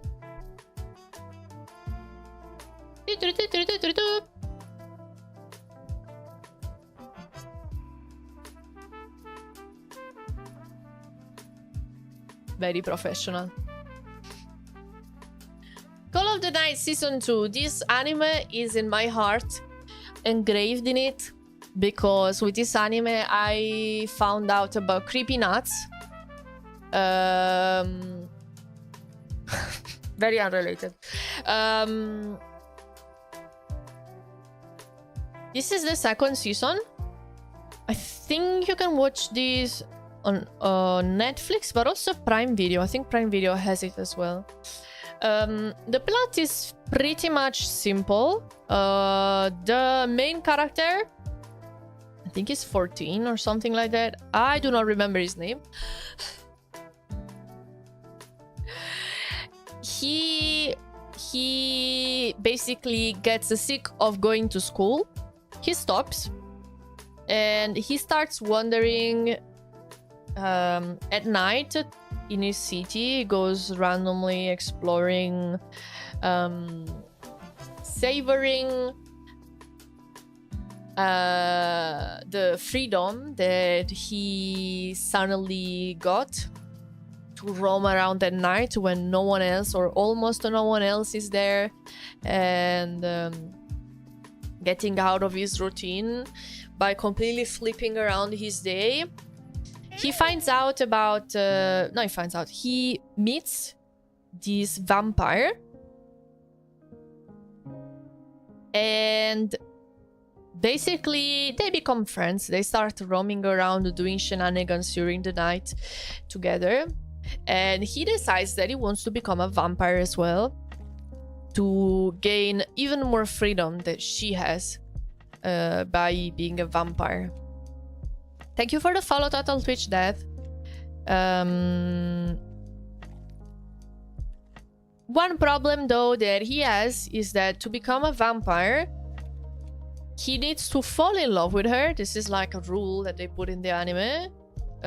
So a vampire, to expand their bloodline, they need to make a human fall in love with them, and then they can transform them in a vampire. So I know that if you just listen or read the plot, it sounds very boring and very simple. But also this one does show you those very true, very raw awkwardness that they end up having when talking about their about love in general, and about the fact that he doesn't manage to fall in love with her, although he wants to become a vampire.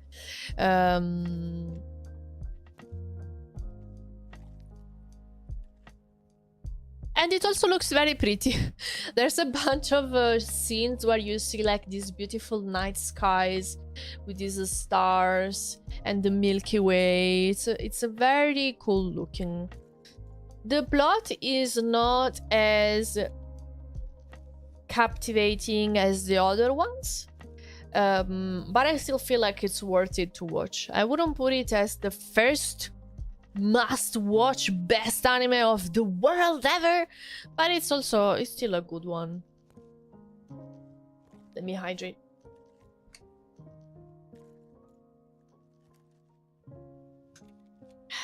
Would recommend. Next up we have Sakamoto Days, but I am behind. I didn't watch the second season yet. I can tell you about the first season though. I watched it when it came out.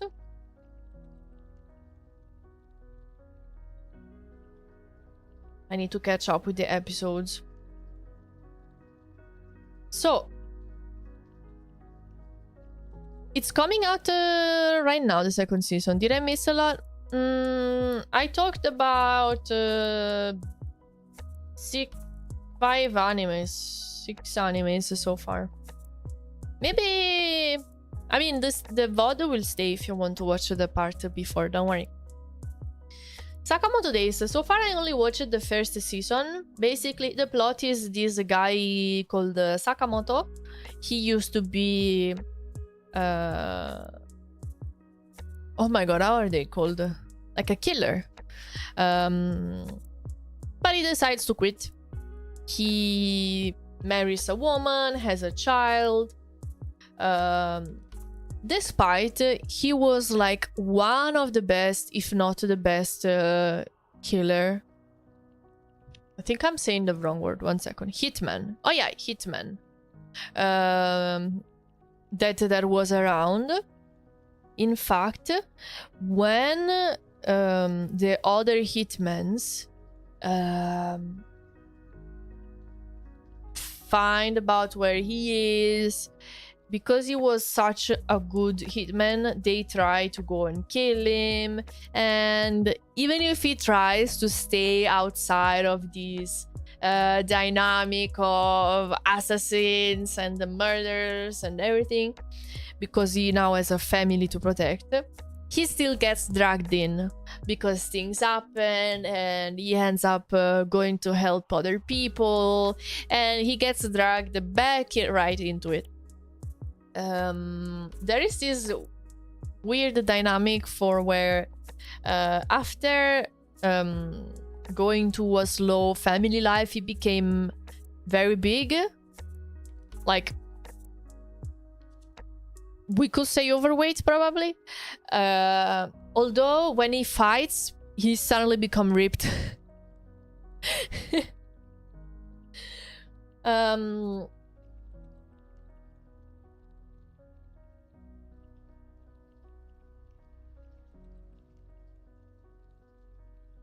I feel like this anime does have its good amount of humor. Wait, what? Yeah, I know. It has its good amount of humor. And also it gets interesting because also this one, it's kind of split in smaller arches where they go to help this person or they go on this other mission. So you have like 3-4 episodes where this tiny arch develops, and slowly over time he ends up also like more characters get included into the main pool, into the pool of main characters that we see more or less every episode. There are a lot of fights. You see all of these bad guys killing people and everything. So if you like this sort of anime, I guess you can watch it. I would recommend. I have to watch the second season. I definitely watched the first one, and I'll definitely watch the second one. I just didn't have the time yet.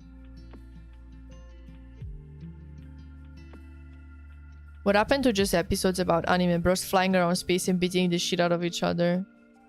I guess that was more like Dragon Ball type because they had superpowers. In this, like, Sakamoto doesn't really have superpowers. He's just very strong, technically. Like, in theory, he's so strong that you could say he has a superpower, but like,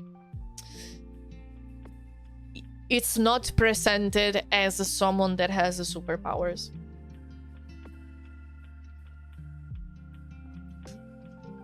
Okay, the animes that I see after this one, I have actually not watched.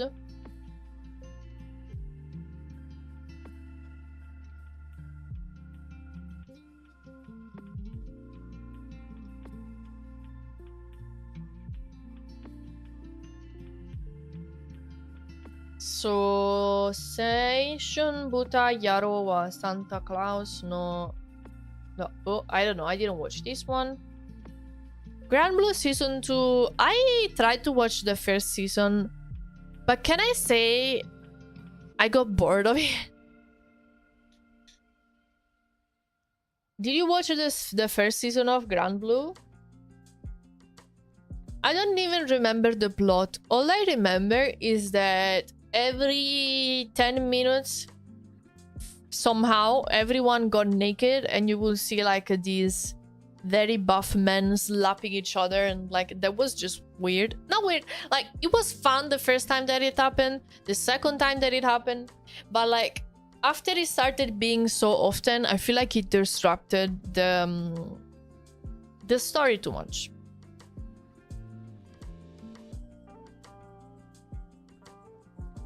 I still have to watch the new seasons of Dr. Stone. I only watched the first 2. I also kind of hate when they do this thing that it's like Dr. Stone Science Fisher Part 2. But this is actually in total, I think it's like the 5th season. It's because there was a first season that was called Dr. Stone, blah, blah, blah. And then there was another one, Dr. Stone, blah, blah, blah, something else. Part 1, Part 2. They do all of this mixing that confuses me so much.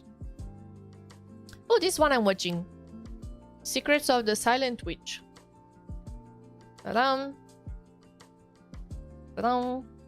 Ta-dam.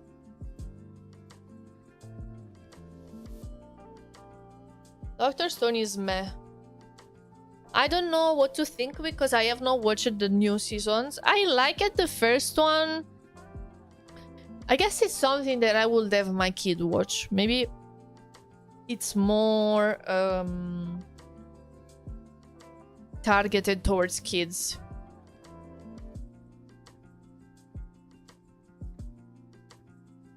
Still have to watch the new seasons to see how it went on though. It's getting out of hand. Okay, you feel like the new seasons are messing it up. It happens that they try to make an anime go on and on and on because the first 1-2 seasons gain a lot of traction, a lot of money, of course. So they try to pull it as long as they can, and then it gets it gets out of hand. Yeah, keeps scaling up. Yeah, I guess that's the only way they can continue it. Otherwise, it wouldn't make sense. I watched the first 2 seasons, but I haven't seen the movie and the extra seasons. I think I did the same. Yeah. Doctor Stone the next year, Doctor Stone final season, Doctor Stone final season part 2, Doctor Stone final part. Yeah, that's how it's going. Okay. Secrets of the Silent Witch. We have this witch. She's called Monica. She's a very powerful witch, but she's very shy. She struggles to speak to other people, almost to pathological level. Like, she actually struggles even to say thank you or hello. We see her slowly gaining confidence in herself, because she's very young, despite being into the circle of the best magicians of her world. She gets sent on a mission by I don't know if to call him her boss. This dude sends her on a mission in which she ends up having a bunch of adventures, and we see her helping others, helping solving different cases, and even gaining friends and starting being more comfortable out there in the world talking to people. Otherwise, she would probably stay in a room studying magic and the numbers, and she really likes numbers, maths, and stuff like that. This one is very wholesome as well. As far as I've seen, it has 0 fan service, so if you like something wholesome, this one is for you.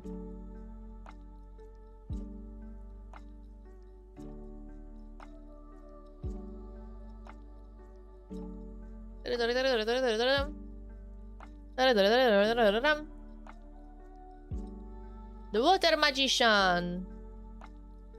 I think it's an isekai, is it? I forgot. Yes, it is.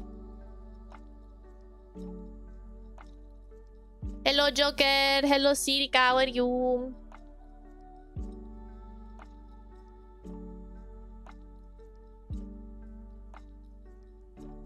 It's your typical isekai that we have been seeing a lot recently, where there is this guy that gets reincarnated in another world, and in his new life he's omega powerful and overpowered, so much stronger than anyone else. He lives in a very remote area of the world that he arrived in, but suddenly one day he finds this guy over here that I forgot his name. Does it say here?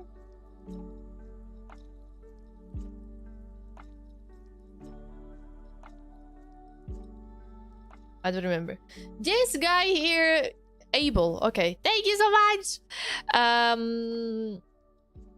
He finds him almost dead on the beach, and he saves him.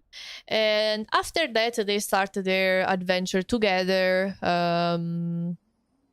While Ryo, the water magician, he doesn't know that he's very overpowered. At least he doesn't understand yet, because he had just arrived into the world, so he knows nothing about it. And Abel just gets him into his city. He becomes an adventurer, and just everything develops from there. Literally just got done watching the new episode. Oh, tonight after the stream I will catch up with everything that came out. A lot of animes come out on Friday. If you like isekais, this is something you can enjoy. I can recommend it, but I would say not as much as the ones that we have seen so far before this one.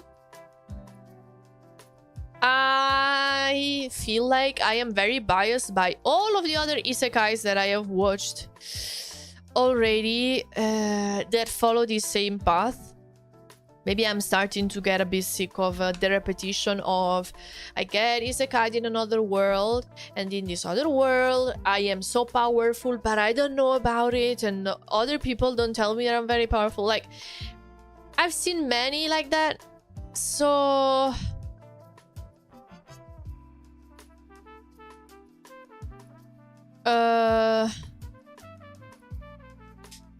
you know, I feel like isekais right now need to find more variety, because we have seen so many of them. So many of them have the same more or less plot. So when they manage to twist it a little bit, then I really like it. The isekai meme's been overdone, but planning on rewatching the Unwanted Undead Adventure. I did watch that one. Reincarnation anime where the main character is killed by a dragon and comes back as a skeleton. Yes, he gains XP, he can evolve though. I did watch that one, I really liked it. Is the second season gonna come out? I really hope for that. Sometimes, like, animes that are so cool, they don't get a second season, and like the most boring thing that I've ever seen gets a second and a third and a fourth season.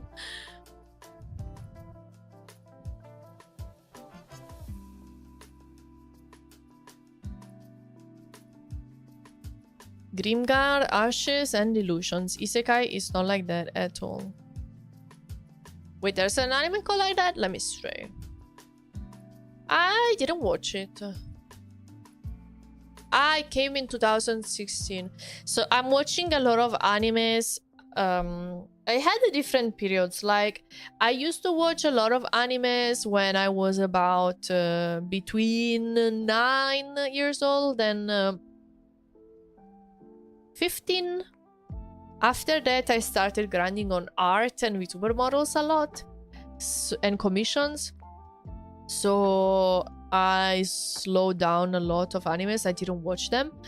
And recently, like the last 1-2 years, because I am going a little bit easier on myself with commissions, I came back to watch pretty much, like I said, 10 to 15 animes every season. I try to pick the ones that I feel like they would interest me the most. Usually, if I see something that's like straight up super mega scary horror, I don't watch it.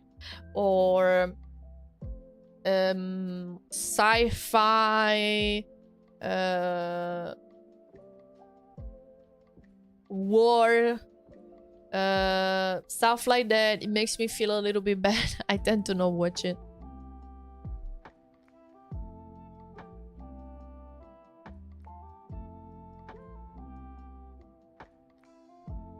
An isekai that puts someone in their place is Company of the Black Dungeon.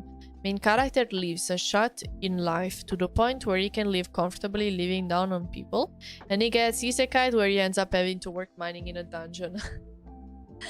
I don't think I watched it because I would remember it. That's a funny plot.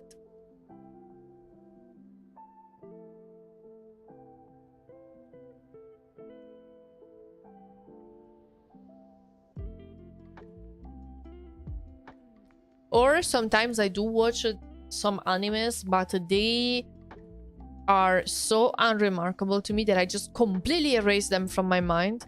And then if I open a picture though, I'm like, wait, I did watch this. Because I remember the pictures, but maybe it was so boring that I don't remember the plot at all.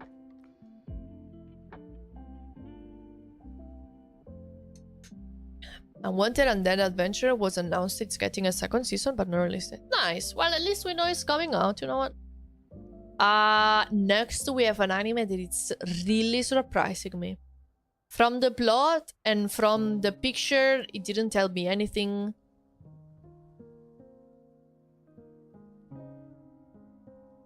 I decided to give it a chance anyways, and I'm liking it. Boobs. It's surprising me. Little warning, if you watch this anime, you will see a lot of blood, a lot of deaths. So if you don't like that, try to avoid this anime. So we have the main character. There is this... I don't really know. We have like two main characters. One of the two is this blonde girl that you see here. She's called Alicia. And she was one of the, let's say, heroes. You know how in these animes there's like the group of heroes that need to go kill the big monster? She was one of them. And this guy over here at the center, the little dude, he's a Clevates, and he's like this big demon. The whole thing plot is that basically Alicia with her group of heroes were supposed to kill Clevates, but they dramatically fail. And they all die except for Alicia. Well, technically she dies as well, but she gets revived by Clevates. And she basically becomes his slave. And the whole plot about the anime is Clevates trying to understand if he wants to kill all humans or not.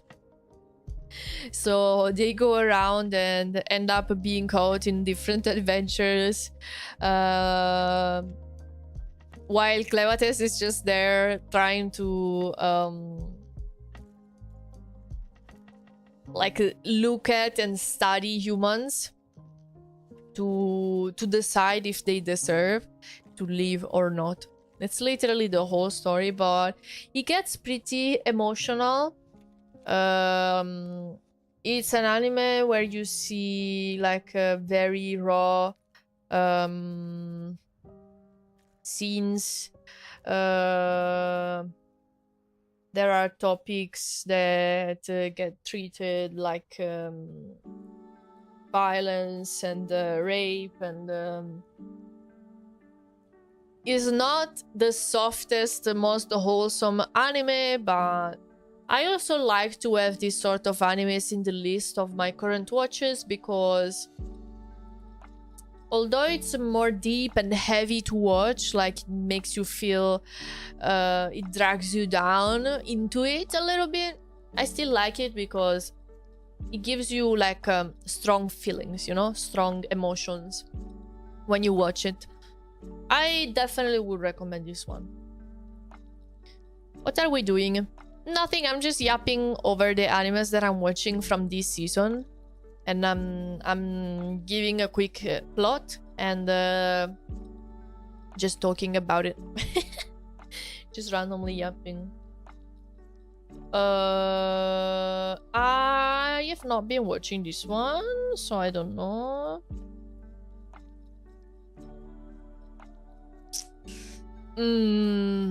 This one. Oh my god. Okay. Do you guys have ever seen one of those animes where it would be so good, but they just keep on adding disgusting fan service scenes that you're like, why? It is an isekai. One of the kind where the character gets isekai and then is super powerful in the new world. But this time, he knows that he's very powerful. That's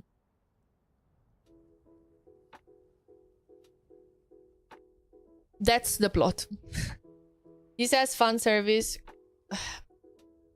It has a fan service for a very specific type of mentally ill people.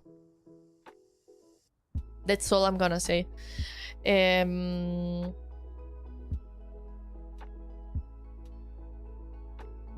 main character is like very curious about any type of magic. So he just goes around even being caught up in problems and difficult situations just because he's nosy and he wants to learn all the magic, all the ways to make magic and enchantments and everything like that.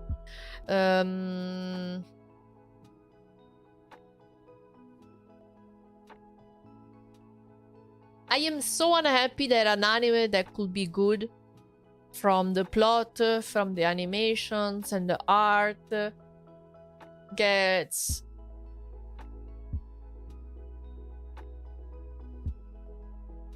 that sort of fan service, but that's all we can say, I guess. Hello Tito, how are you? Main character is model that people keep mistaking him for a girl also. Yeah, when I first saw just the picture before watching the anime, I thought he was a girl as well. Let's move on. Ah, do you guys know this one? I see so many fan arts of this, but I have never watched a single series of it. I think there are multiple series, right? Should I watch it?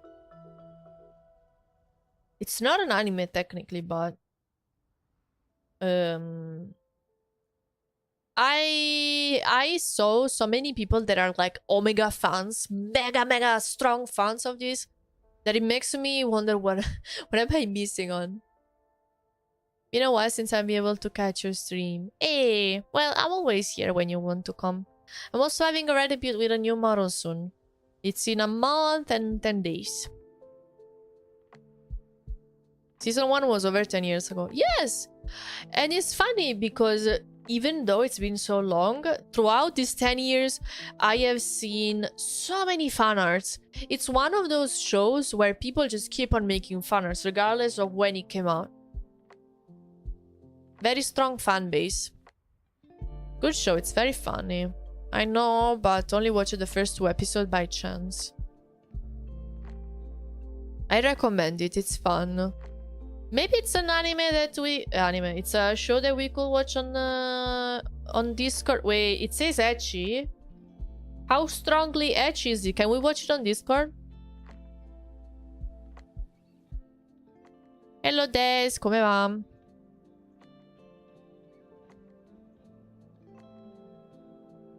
I mean, after we watch... How was that anime called? Monster Musume? We watched it in Discord. And I even opened the wrong Monster Musume. Do you remember after shows you showed on Discord? Yeah, fair, you're right. Hai visto Caccio Snuti live? No! When... di solito quando qualcuno che conosco streama allo stesso orario mio, io tipo, cioè per me loro non streamano, perché ovviamente quando io streamo non sto lì a controllare chi ha iniziato la live, no? E quindi magari dico, ma questa persona non streama mai. Poi apro il canale e mi rendo conto che, cioè, streamano tutti i giorni, ma allo stesso orario mio, quindi io non me ne rendo conto. Monster Musume, High School DxD, DxD, that's the sister one, like another 3. Okay, yeah, we can watch Panty and Stalking. Maybe I should put it in the anime list.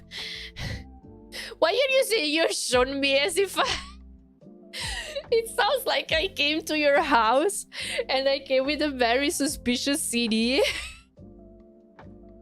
And I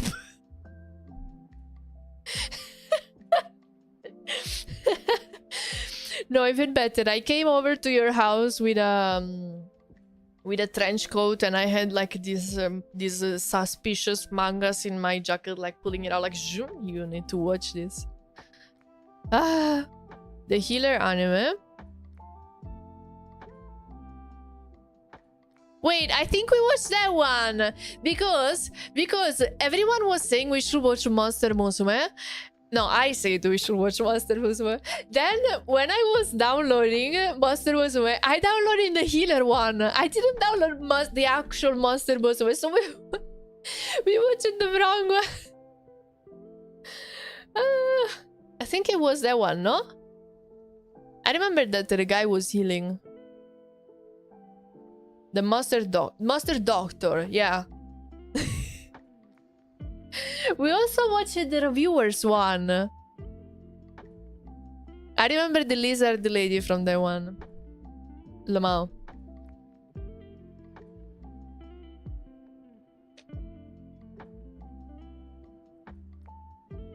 Ah, no! Rehealer?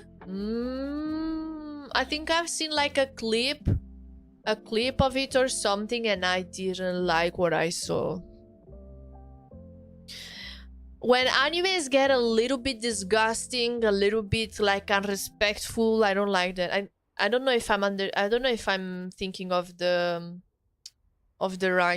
one. You know, when you watch something that you know it's not morally right, and throughout the whole show you feel like someone is punching you in your stomach. I don't like watching that sort of. Yeah.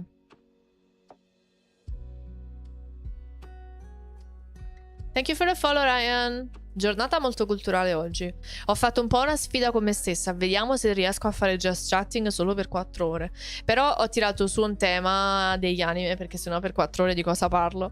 Meglio avere un tema. Anche se per le prime 2 ore stavamo parlando di niente. Che caldo, my man. Ho dovuto accendere di nuovo il condizionatore.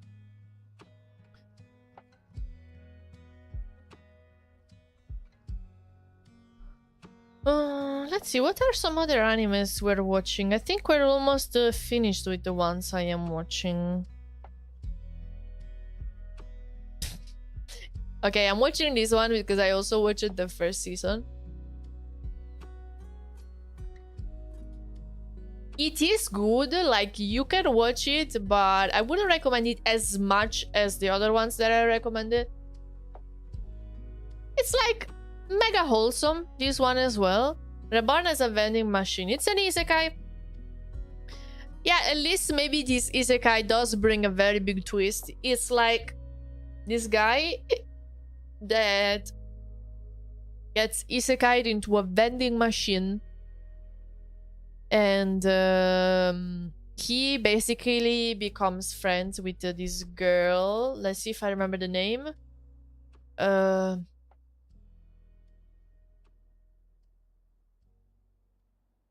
Lamis.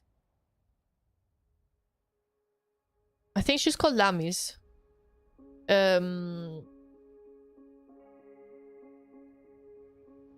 They basically become like companions, and she brings him everywhere because she has like this superpower that's like she's super strong to a point where she's she finds it very hard to control her strength. So carrying the vending machine behind her back actually helps her to regulate her power, and it develops in a way that you wouldn't expect. Basically, the vending machine manages with time to develop. He unlocks multiple types of vending machines. Like, not only he can sell beverages, then he unlocks selling food, then he unlocks selling balloons, he unlocks like vending machine of water, like literally vending machine of things you have never thought that they existed. And it's very silly because he manages to fight and talk with other people through his vending machine abilities, like ways that you could not think of fighting. They thought of ways. It gets silly because like, how are you gonna fight monsters with, I don't know, Coke? Yet he manages to somehow to do it. It's fun. Not one of my most favorites, but it's not bad. I would say it's okay. Interesting take on a rom-com. Oh yeah. Also, like, the girl sort of like falls in love with him, so she dreams of transforming him back to a human, and they work towards that. My question is, when does he unlock the vending machine of Take Me Back Home? Honestly, if I was him, I wouldn't want to go back home, I'm not gonna lie. Are you watching Rent a Girlfriend? I watched the first... How many seasons are there? I watched maybe the first 2. I am sure I am not up to date. I have to continue watching the last 2 seasons I didn't watch. I like the Rent-A-Girlfriend for the season that I watched.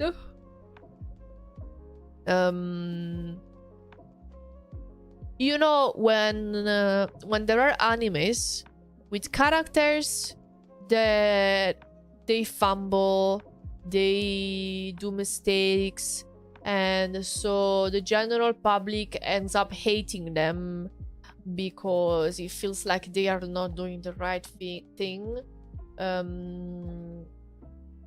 Instead, I like them because I feel like it becomes even more relatable for me.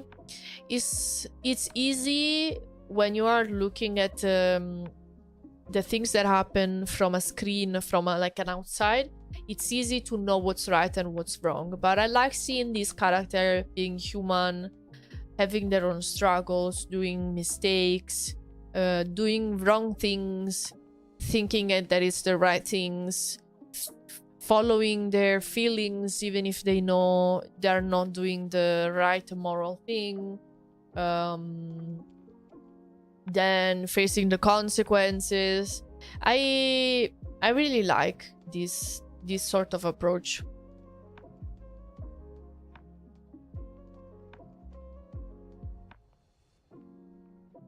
I guess I'm into the more psychological oriented ideas.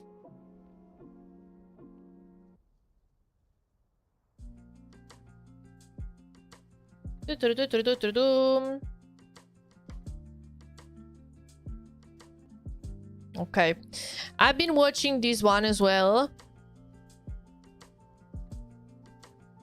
If you like isekai, you're gonna like it, but it's the same blueprint. Guy gets I don't think it's an isekai, but it's the type where this guy is super strong and he doesn't know about it. Everyone else around it is so shocked by how strong they are, but they don't tell him, and so he doesn't know, and he keeps on saying like, oh, what do you mean? I just used 5 magic spells together while jumping on 1 feet and singing in Korean. That's what a normal healer and support whatever usually does, right? I am so bad that I cannot also paint the Mona Lisa while doing that. Oh, I'm so bad. I'm sorry, guys, for being this shit. Like, whenever an anime is like this, I really don't. It gets annoying. Maybe in the start, okay, but this stillness of the character. Why? I want a development. I want him to slowly understand that he's strong. Maybe this doubting of his abilities is slowly being broken, exploring, maybe him finding out but not believing it, something like that. No, nothing. He's always like, oh, I'm so bad, I'm sorry, I'm so bad. And the other ones are like, oh, how is he so strong? Oh. Can you tell I'm annoyed by this type of animes? I want some sort of development in the characters, in their psychology. Otherwise, it becomes very still stagnant. His teacher did something to make him blind from his ability. I hope that we are gonna get more on that and more development. Because also this is a first season and we are more or less halfway through it. I am still continuing watching it because at this point I got to halfway of it. I hope we're gonna get... I'm gonna get surprised by the second half of the anime. I really hope so. I want an anime for after being banished from the celebrity family I supported behind the scenes. All I want is to enjoy a normal life. Okay, so it's a manga and you want the anime for it. Hold on, let me see. I really don't read mangas, so I don't know. Let's see. Very cute characters. I'm looking at the pictures. Very cute. Who knows? Maybe we'll get an anime. Let's see, what else have I watched? Okay, this one I'm watching. Warning! Omega warning! Wee woo wee woo wee woo! There are lollies! But wholesome.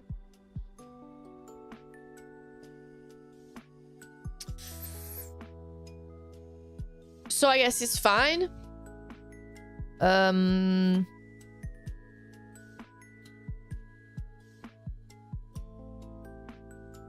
So there is this guy that you see over here.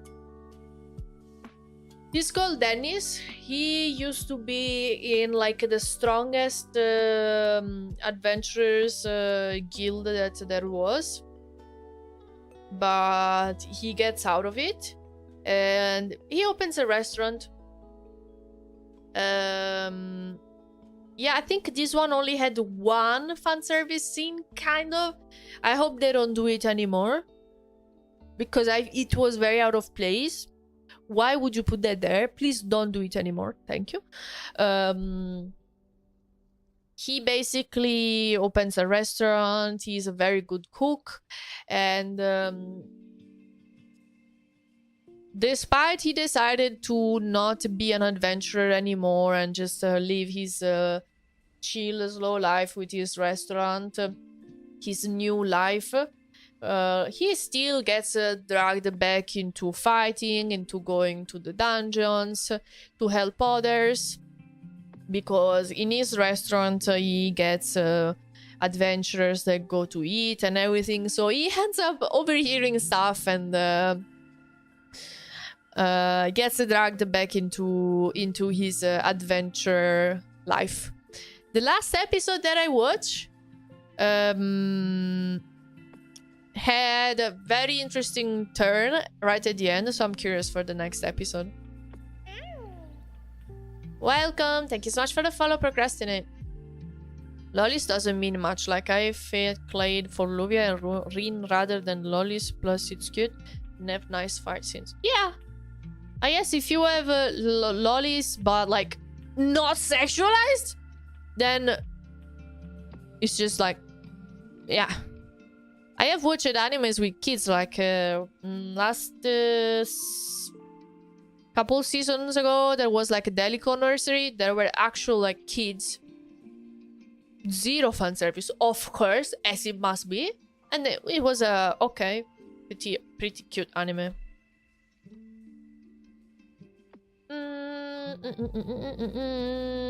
Oh, I watched this one as well. How many have I watched? This one has been stressing. So...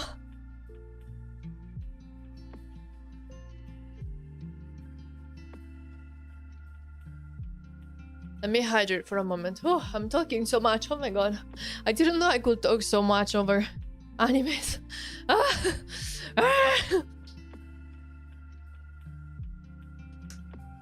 If you want to, once I'm done, I can tell you the ones that you really have to watch. If you want maybe a top 3. Hello, Calix.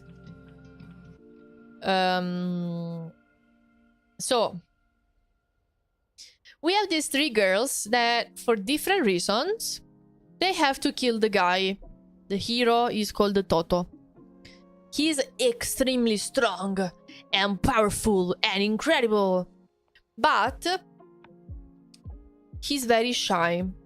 So anytime one of the girls maybe winks at him or sends him a kiss or gives him a kiss or hugs him, anything that happens, he faints.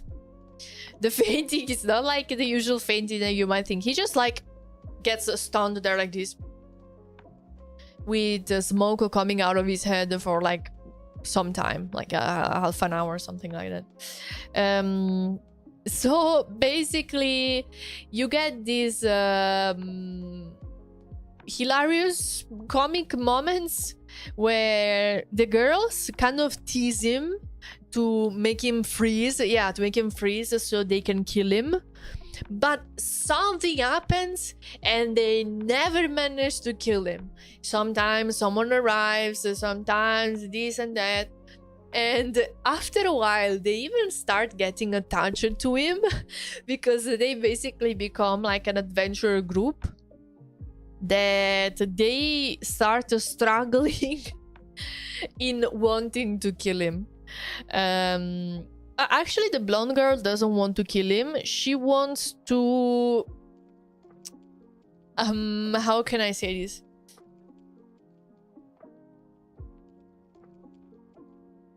She's like a dominatrix. And she wants him to be her dog. Something like that. Yandere? No, not Yandere.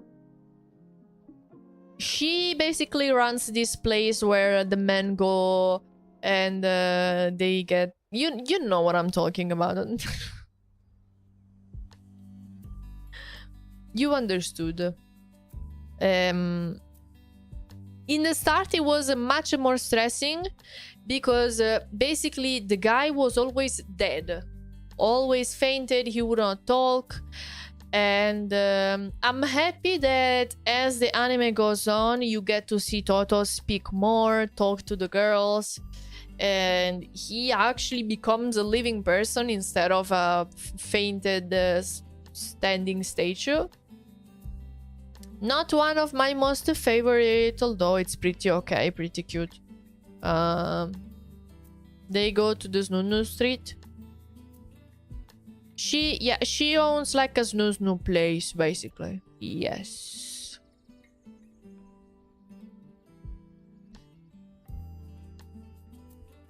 Up next, we have something a little bit creepy. It's supposed to be wholesome, but...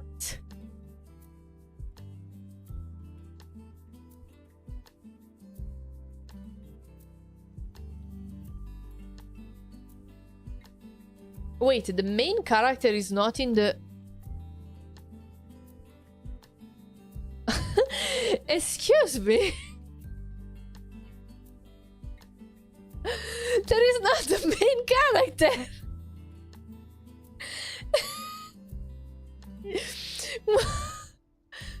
What the fuck?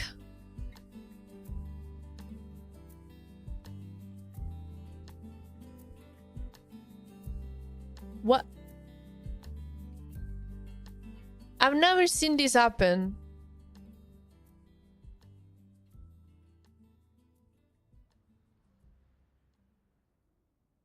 The poster doesn't have the main character in it.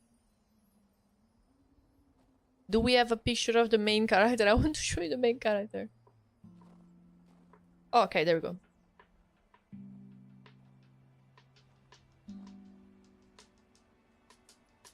So in theory, this is the main character.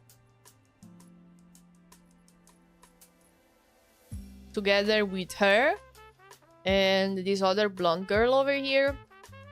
Basically, he gets called to help these two girls into practicing magic because they are trying to get into the like magic academy school.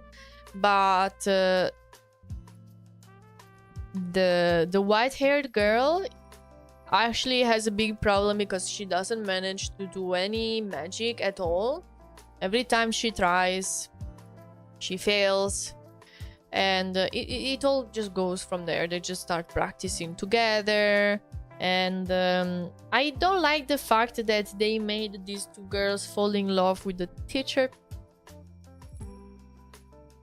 Definitely unnecessary.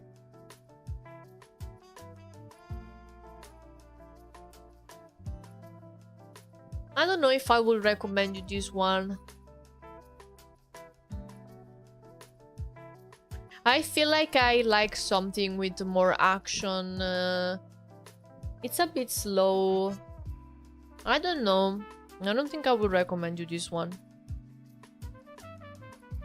Moving on.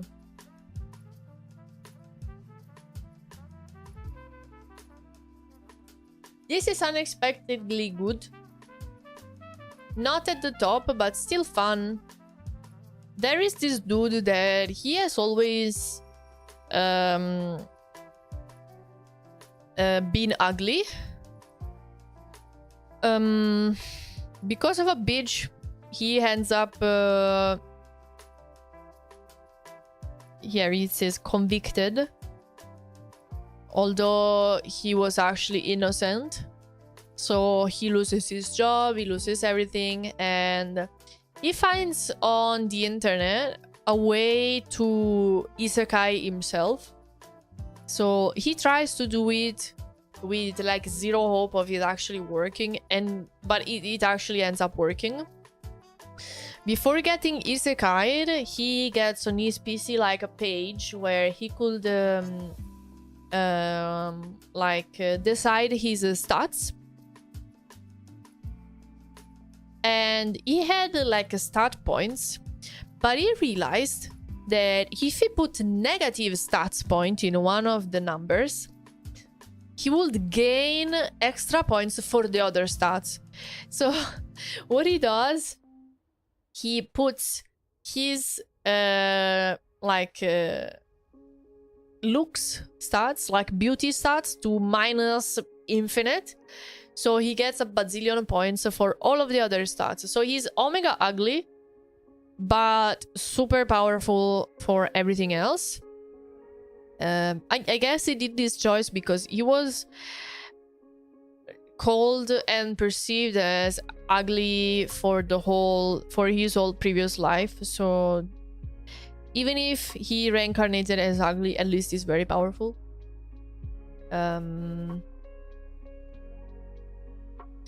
He gets reincarnated also with 3 other people that you see here, that they did the same process that he did for getting isekai'd. He wanted to leave them and go live by themselves since he's very powerful anyways, but things happen so that he keeps on staying with them to help them. Mega wholesome, this one as well. I like that all of them have their reasons for being isekai'd, but they don't really talk openly to each other about it, at first at least.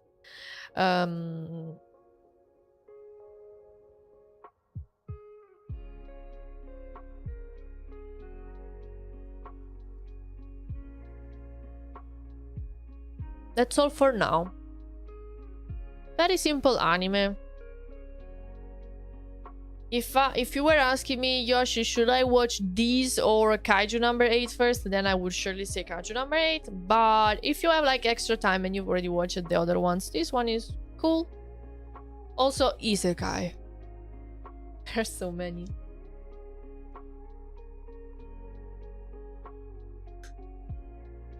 Let's see. I think we finished the animes that I watched, maybe. I think we finished.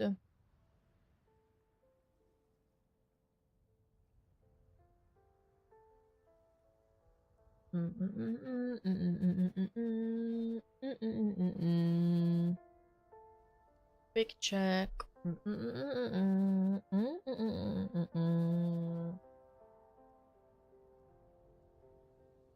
Ah, no, this one. It didn't like specifically come out this season. It's just a 24 episode season, so it's continuing from the last one. This one I am really liking. It takes place in a world where you have like you know, general old Japan setting. Everyone has katanas and goes around in kimonos.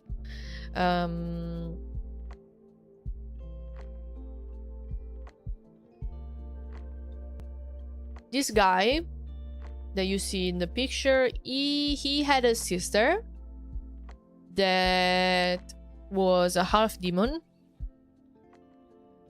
Because his dad hated both of them, he sends them away. So they end up running away from their house and they get adopted by a guy that had all of this I'm saying is like first episode, so I think I can tell you. They get adopted by a good guy that had already a daughter. So they end up being two sisters and one brother.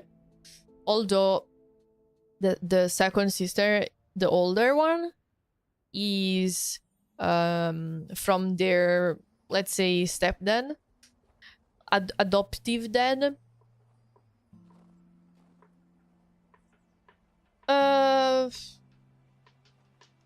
How can I summarize this? The actual sister of this guy ends up being jealous of the relationship that has developed between him and the other girl.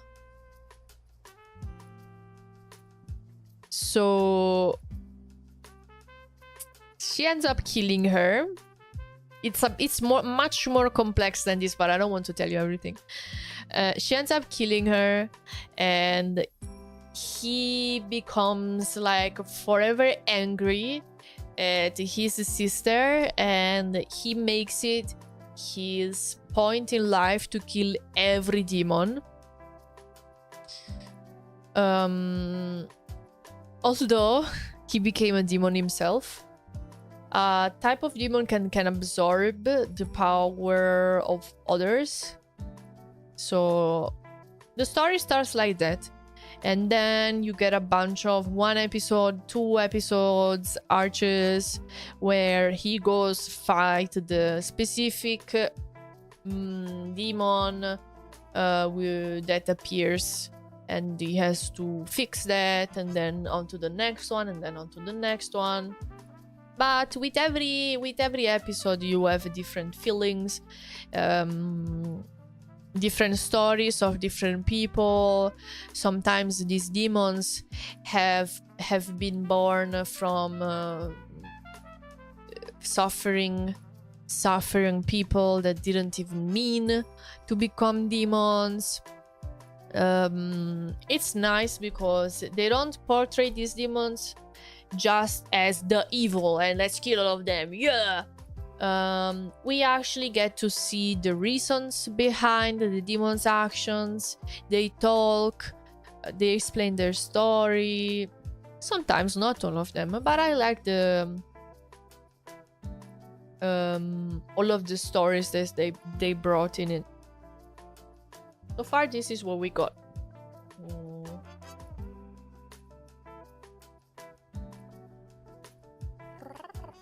Thank you so much for the sub.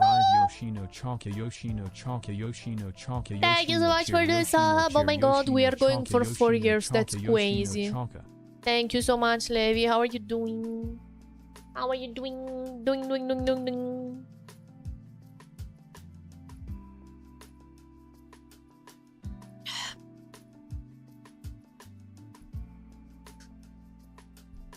I think these are all the animes that I'm watching.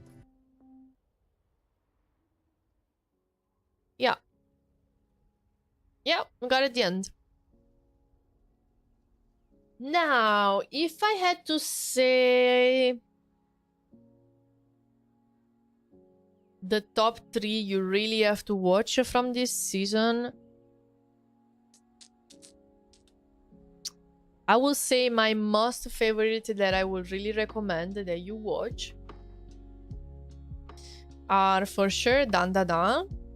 Although if you didn't watch the first season, then, well, you have to watch it. Then Kaiju number 8, I really liked it. I know that a lot of people don't like it.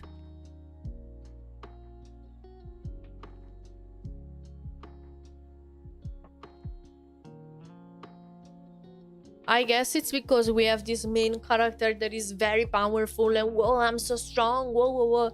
But I don't feel like they overdid it on that side, so I really like it. So I would say Dandadan, Kaiju number 8, and probably the summer Hikaru died. Above all others, I think these are my main recommendations.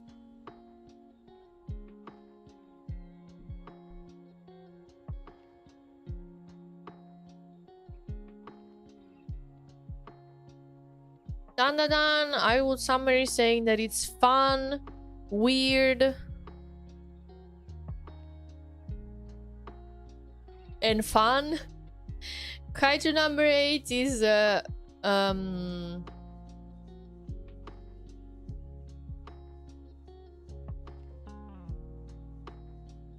kind of epic, like hype.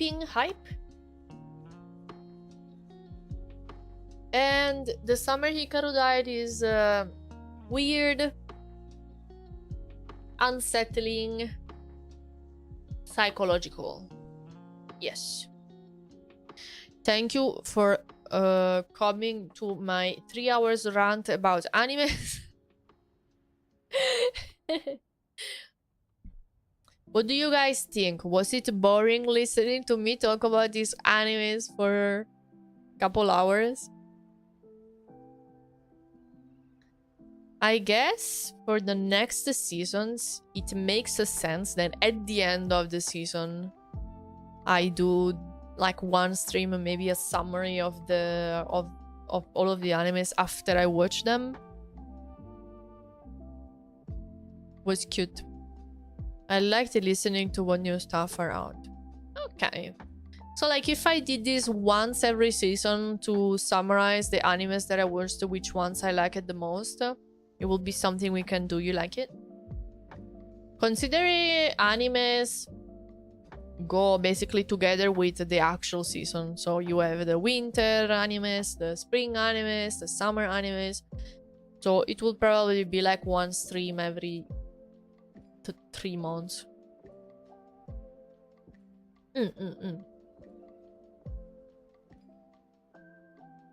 Very, very cool.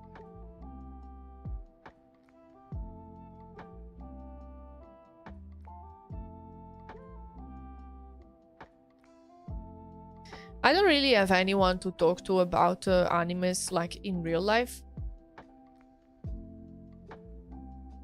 It will be fun to do like how they do for movies, that they have like actual group places where they all meet and talk about it.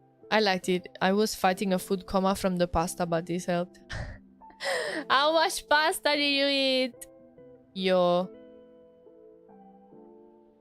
I basically don't get the food coma anymore because my stomach cannot handle it anymore. I remember when a couple years ago, when I was like a teen, it feels like I'm talking as if I was 30, but it's true. Even if I'm 22 right now, still, when I was a young teen, when, for example, I don't know, it was Christmas and we go to grandma and we ate so much food, I will be full, but no problem, right? Food coma and just go. Now, if I eat so much, I actually throw up. It's crazy.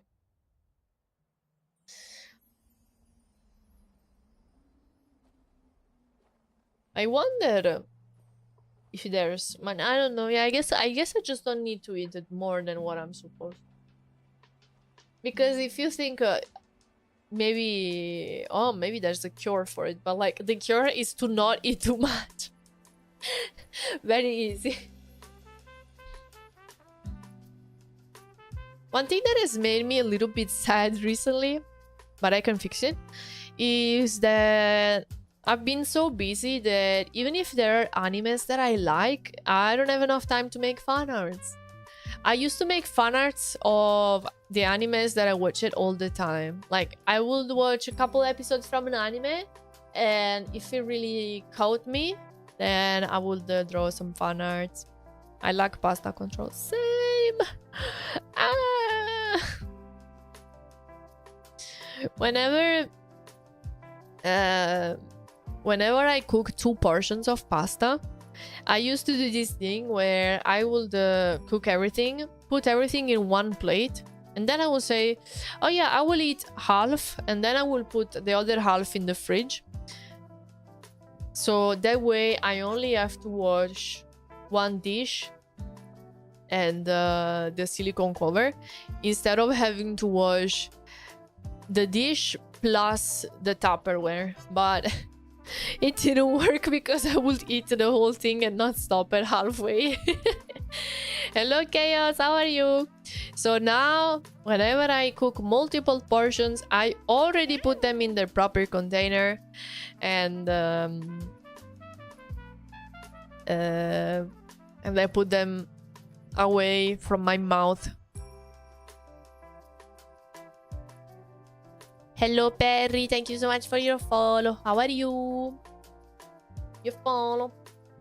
I didn't check what animes are coming out next season. Let's see.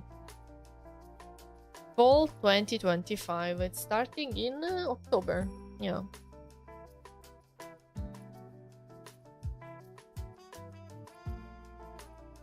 One Punch Man 3.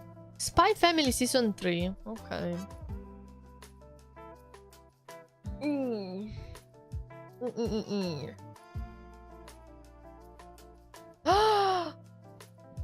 Wait! In October we get To Your Eternity Season 3? Oh, I like this anime so much. I'm so happy we're getting a Season 3 so soon. I completely forgot about it. Adventure, drama, supernatural. Recently, there are more supernatural animes coming out. Am I wrong?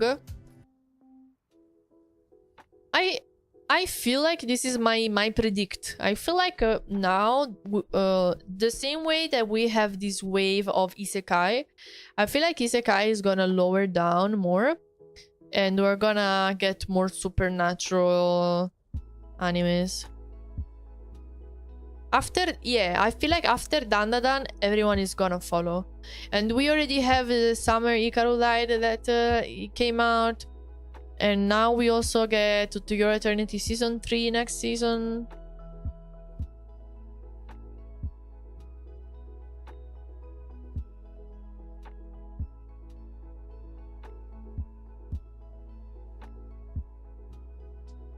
It's this one.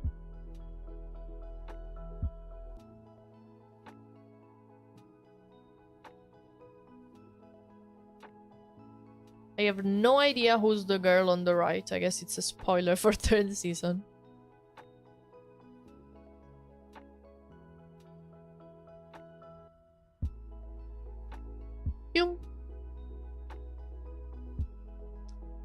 If I had to summarize it, it's this guy.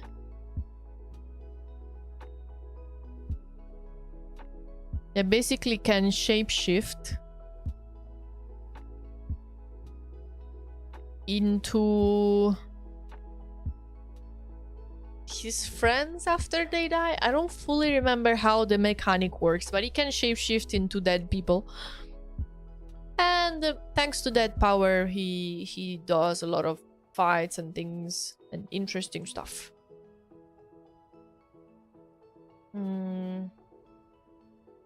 Okay, I already see like 1, 2, 3 animes that I have to watch the second season. 3.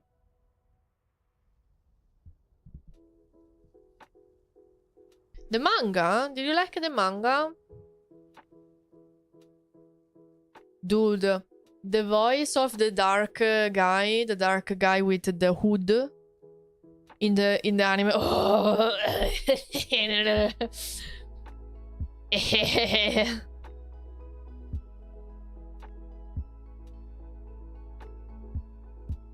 Let me see if I can find his name.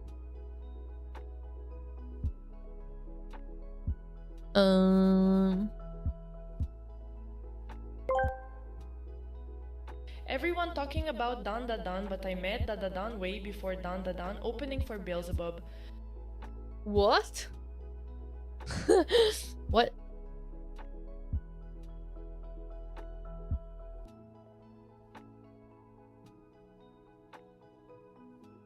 Okay, it's the same voice actor from Nanami from Jujutsu Kaisen.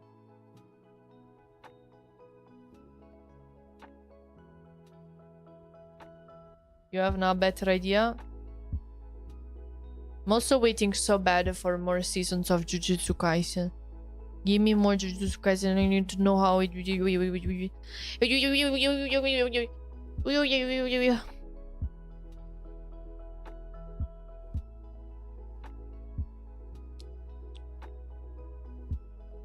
don't get a lot of second seasons in fall. Just the two that I said.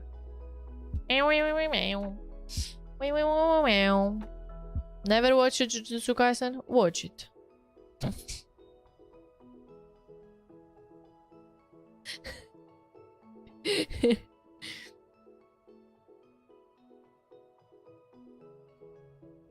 Wow. Yeah, next seasons there are a lot of animes that I've never heard of. Only like 5. I know I have to watch, but the other ones, I don't know. Scratch that. I've seen like 3 random episodes one day when I joined Mid Watch Through with a couple of friends. I stopped watching after knowing something I shouldn't tell in case Yoshi decides to watch it. To watch Beelzebub? Boobs. I don't tend to watch old animes. I'm a bit picky. When I see animes with like old animation style, funky art, I really like when an anime has good animations.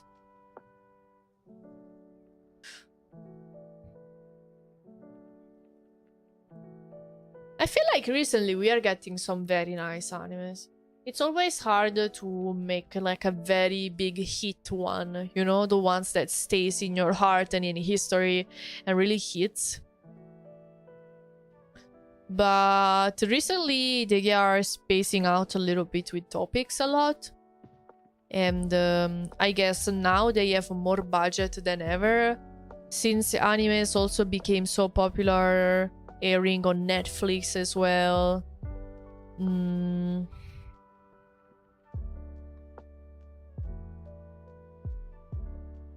Yes.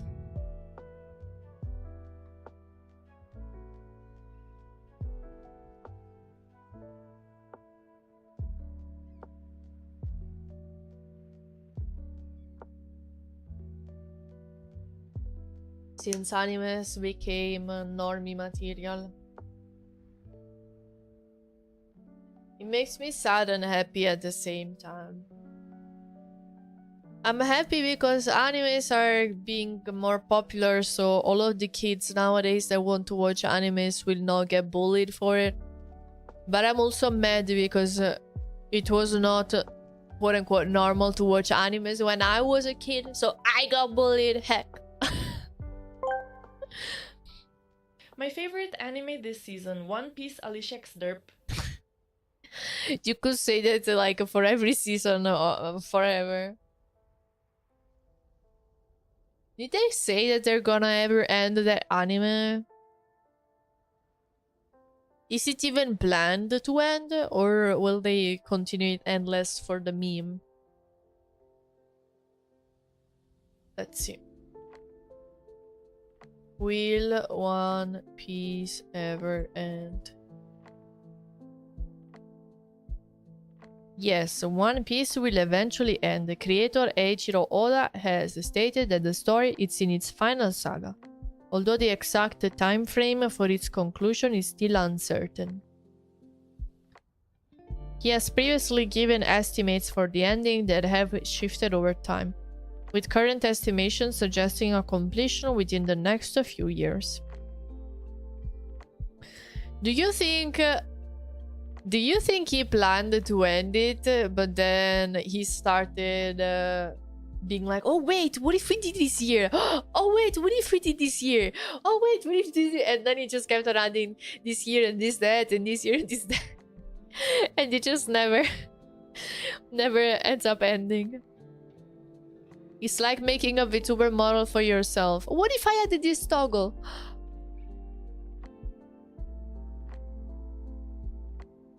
We definitely are in the final saga of the story, where everything is coming together and having all kinds of big reveals. In my school, pretty much everyone was a closet otaku and the open Power Ranger enjoyer. That's so good for you. I missed so much as a kid having a friend that watched animes or drew I literally had no one. Throughout all of my school time, somehow, I ended up in classes that didn't have nerds. I don't know how it's possible.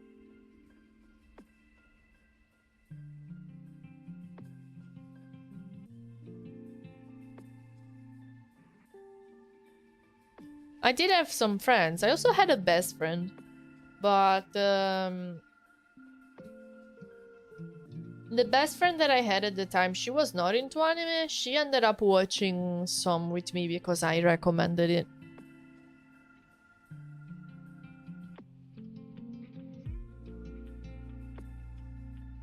He basically was thinking, oh wait, I wanted to tell this story with this character. Oh, and I need to do something with this important character, and everything just took a long time. Yeah.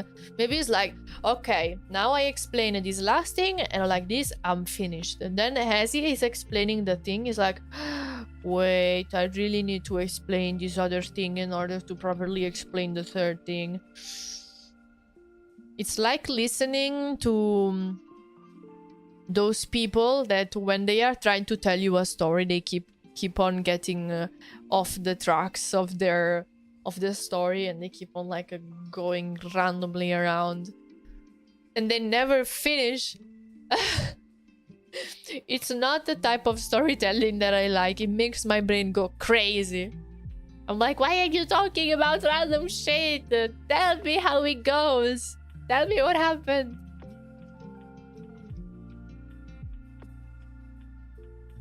It's my prediction for the final few arcs of the story.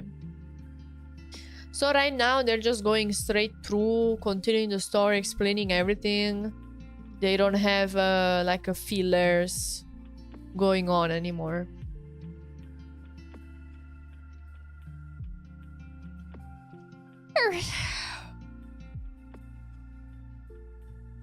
There's a lot of people going, wait, what about this character? And then, alright, they're important and have this backstory. But from what you're saying, it sounds as if every character is important. But how is it possible that every character is important?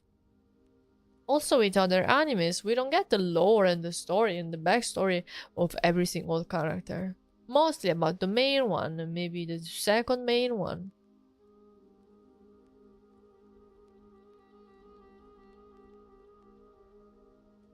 The manga has no filler and has been almost non-stop action, and lore reveals the last 3 years. How old is the guy? Imagine if he dies before. I hope he wrote it down somewhere. Mega secret bank blind door with the end of One Piece. Just in case he dies. Oh, he's 50! Why did I expect him to be like 70? He's only 50. Okay, no, we're good then. We're good. He can go on for 50 more years. You know, Japanese people live long. Wait, don't jinx it. It wouldn't be the first mangaka to die before finishing. No, but he's young. 50 is not an age to die naturally. So... yeah, no, I was mentioning it because I don't know why I thought it was 80. One Piece started in 1997. I thought earlier. I thought like in the 80s. That's why I was thinking he was older. He was much older. How rich is this guy? I imagine he's an omega rich, like all of the anime, all of the merch, all of the everything eventually ends up getting him a cut, right? Is Eiichiro Oda rich? Yes. Eiichiro Oda is very rich. As the creator of the globally popular manga series One Piece, his net worth is estimated to be around $200 million. Yeah, I bet. Okay. But like, yeah, at this point, like he could end it any time and be good for the rest of his life. He's probably rich, but he spends 25 hours a day working on One Piece. No time to spend money. Yeah, I guess like you really can tell that he's doing for the passion then. Because if you already have so many money, he wouldn't be doing it for the money. Otherwise, he would have stopped already. I feel like once you have worked on something for so long, maybe he doesn't even want to finish. It's like when people have worked the same job for 60 years and then they retire and they go in depression because they don't know how to live anymore without that thing. Because it just have been their whole life every day.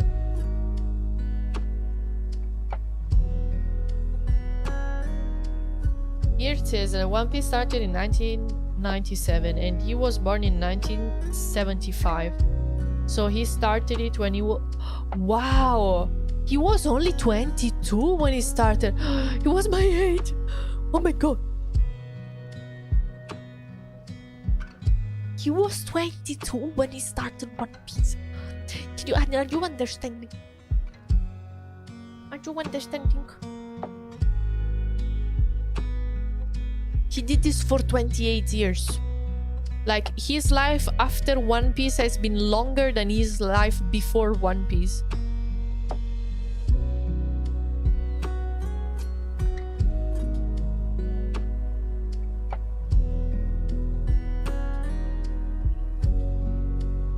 Mangakas have died a lot younger than 50. I guess you're right. Considering how much they work, probably their body ages twice as fast from working twice as much as we do.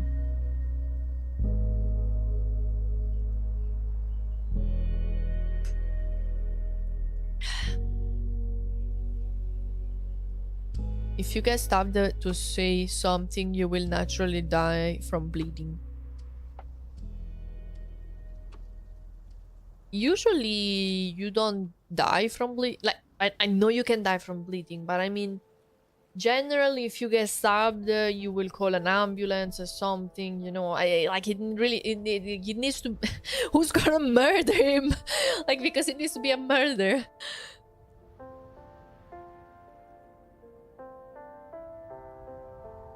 He's also doing a cool thing of where he wrote other stories before One Piece that were short stories, and now he's adding characters he made for those short stories and people in the main story of One Piece. My man is addicted. He's so addicted. And this whole reality has been One Piece for basically all of his adult life that he cannot stop.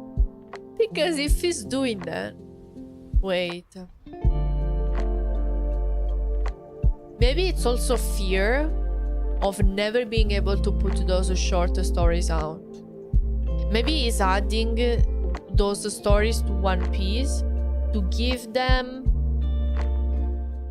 the proper spotlight that he thinks they need. Because, like, I'm trying to psychologically analyze Eiichiro. I'm thinking, like, having made such an important anime, One Piece, anything else, if it, let's say that he stops One Piece now, everything ends, he concludes the story, probably any other anime that he's gonna make is not gonna be the thing, you know, like One Piece has been.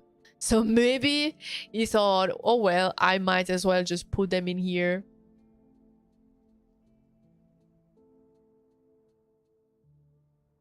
We just got a reveal of a character that was part of his super important group of people. Was a guy from a short story he did when he was like 17. My man has been doing this for his whole life. I'm not gonna lie, it's probably gonna be me. 50 years old, still drawing boobs. I really see myself doing that. I'm not gonna lie. I saw you look at To Your Eternity. Did you also look at the anime from next season? Oh yeah, I gave a quick look at what's coming out next season and I realized that that's coming out. And considering I really liked the other seasons, I'm very happy we're getting a new one. By the time I'm 50, I can draw some nice booba. You can draw nice booba even now. They released a little compilation of the short stories, and you can see designs. I already no, never mind. I didn't read this. And things you liked from those is adding to One Piece. Yoshi Piece releases this year. People should been telling us the narrative of our manga this whole time. What did you think of Pick 2? 2? Did they make another game already?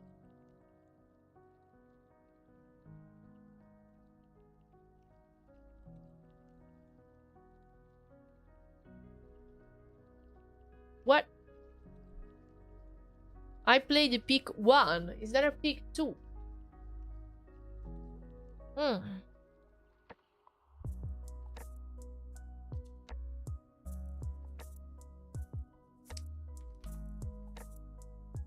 I didn't think the Warrior Princess and the Barbaric King, or may I ask for one final thing, will get an adaptation soon.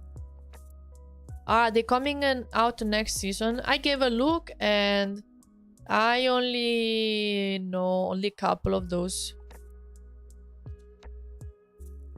animes. Oh, the Warrior Princess is Xena. I forgot.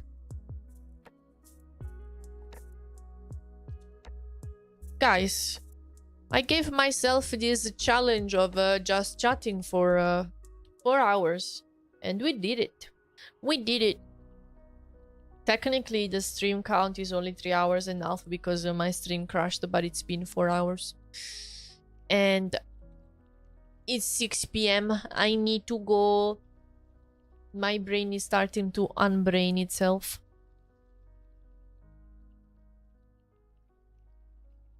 We did it! Just yapping for 4 hours! Yeah! Yeah!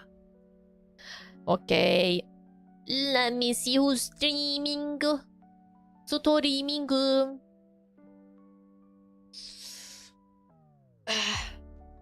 I don't remember who recommendation list.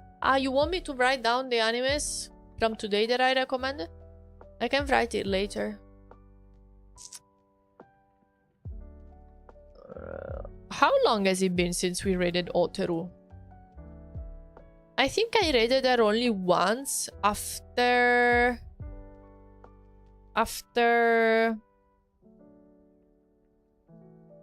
the Dokumi.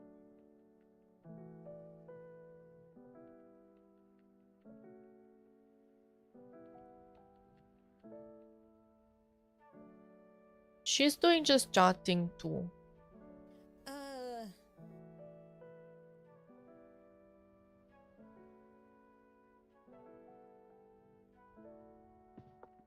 Snooty.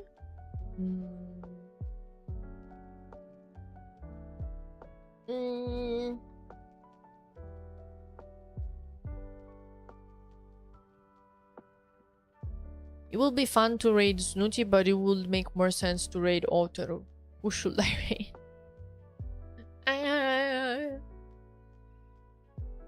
I'll just raid Oteru, you know what? Thank you everyone for coming to my stream. I had a lot of fun. It was nice to just chat today. I've been working so much recently that just yapping randomly is more chill for my brain. And this is my raid copy paste message if you want to copy paste it. If you don't have a sub, you can use the second one instead. As usual, drink your food, eat your water, have sexy waifu drinks when you go to sleep. Take care of yourself. I will see you on Sunday night for Anime Watch, or on Tuesday for my next stream. Remember, my current schedule is Tuesday, Wednesday, Friday at 2 p.m. Central Europe time. But on Thursday night, we play games together on Discord.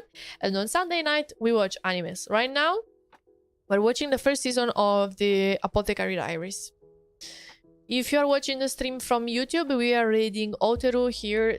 This is her Twitch link if you want to come with us. And thank you so much for all of the support, all of the subs, raids, follows, for chatting with me. I really appreciate it and have fun. I will see you Okay? Take care. These are my social medias. Make sure to check them out. And like all of the clips that I post, okay? Thank you. Thank you, yes. Bye-bye. Take care. Take care.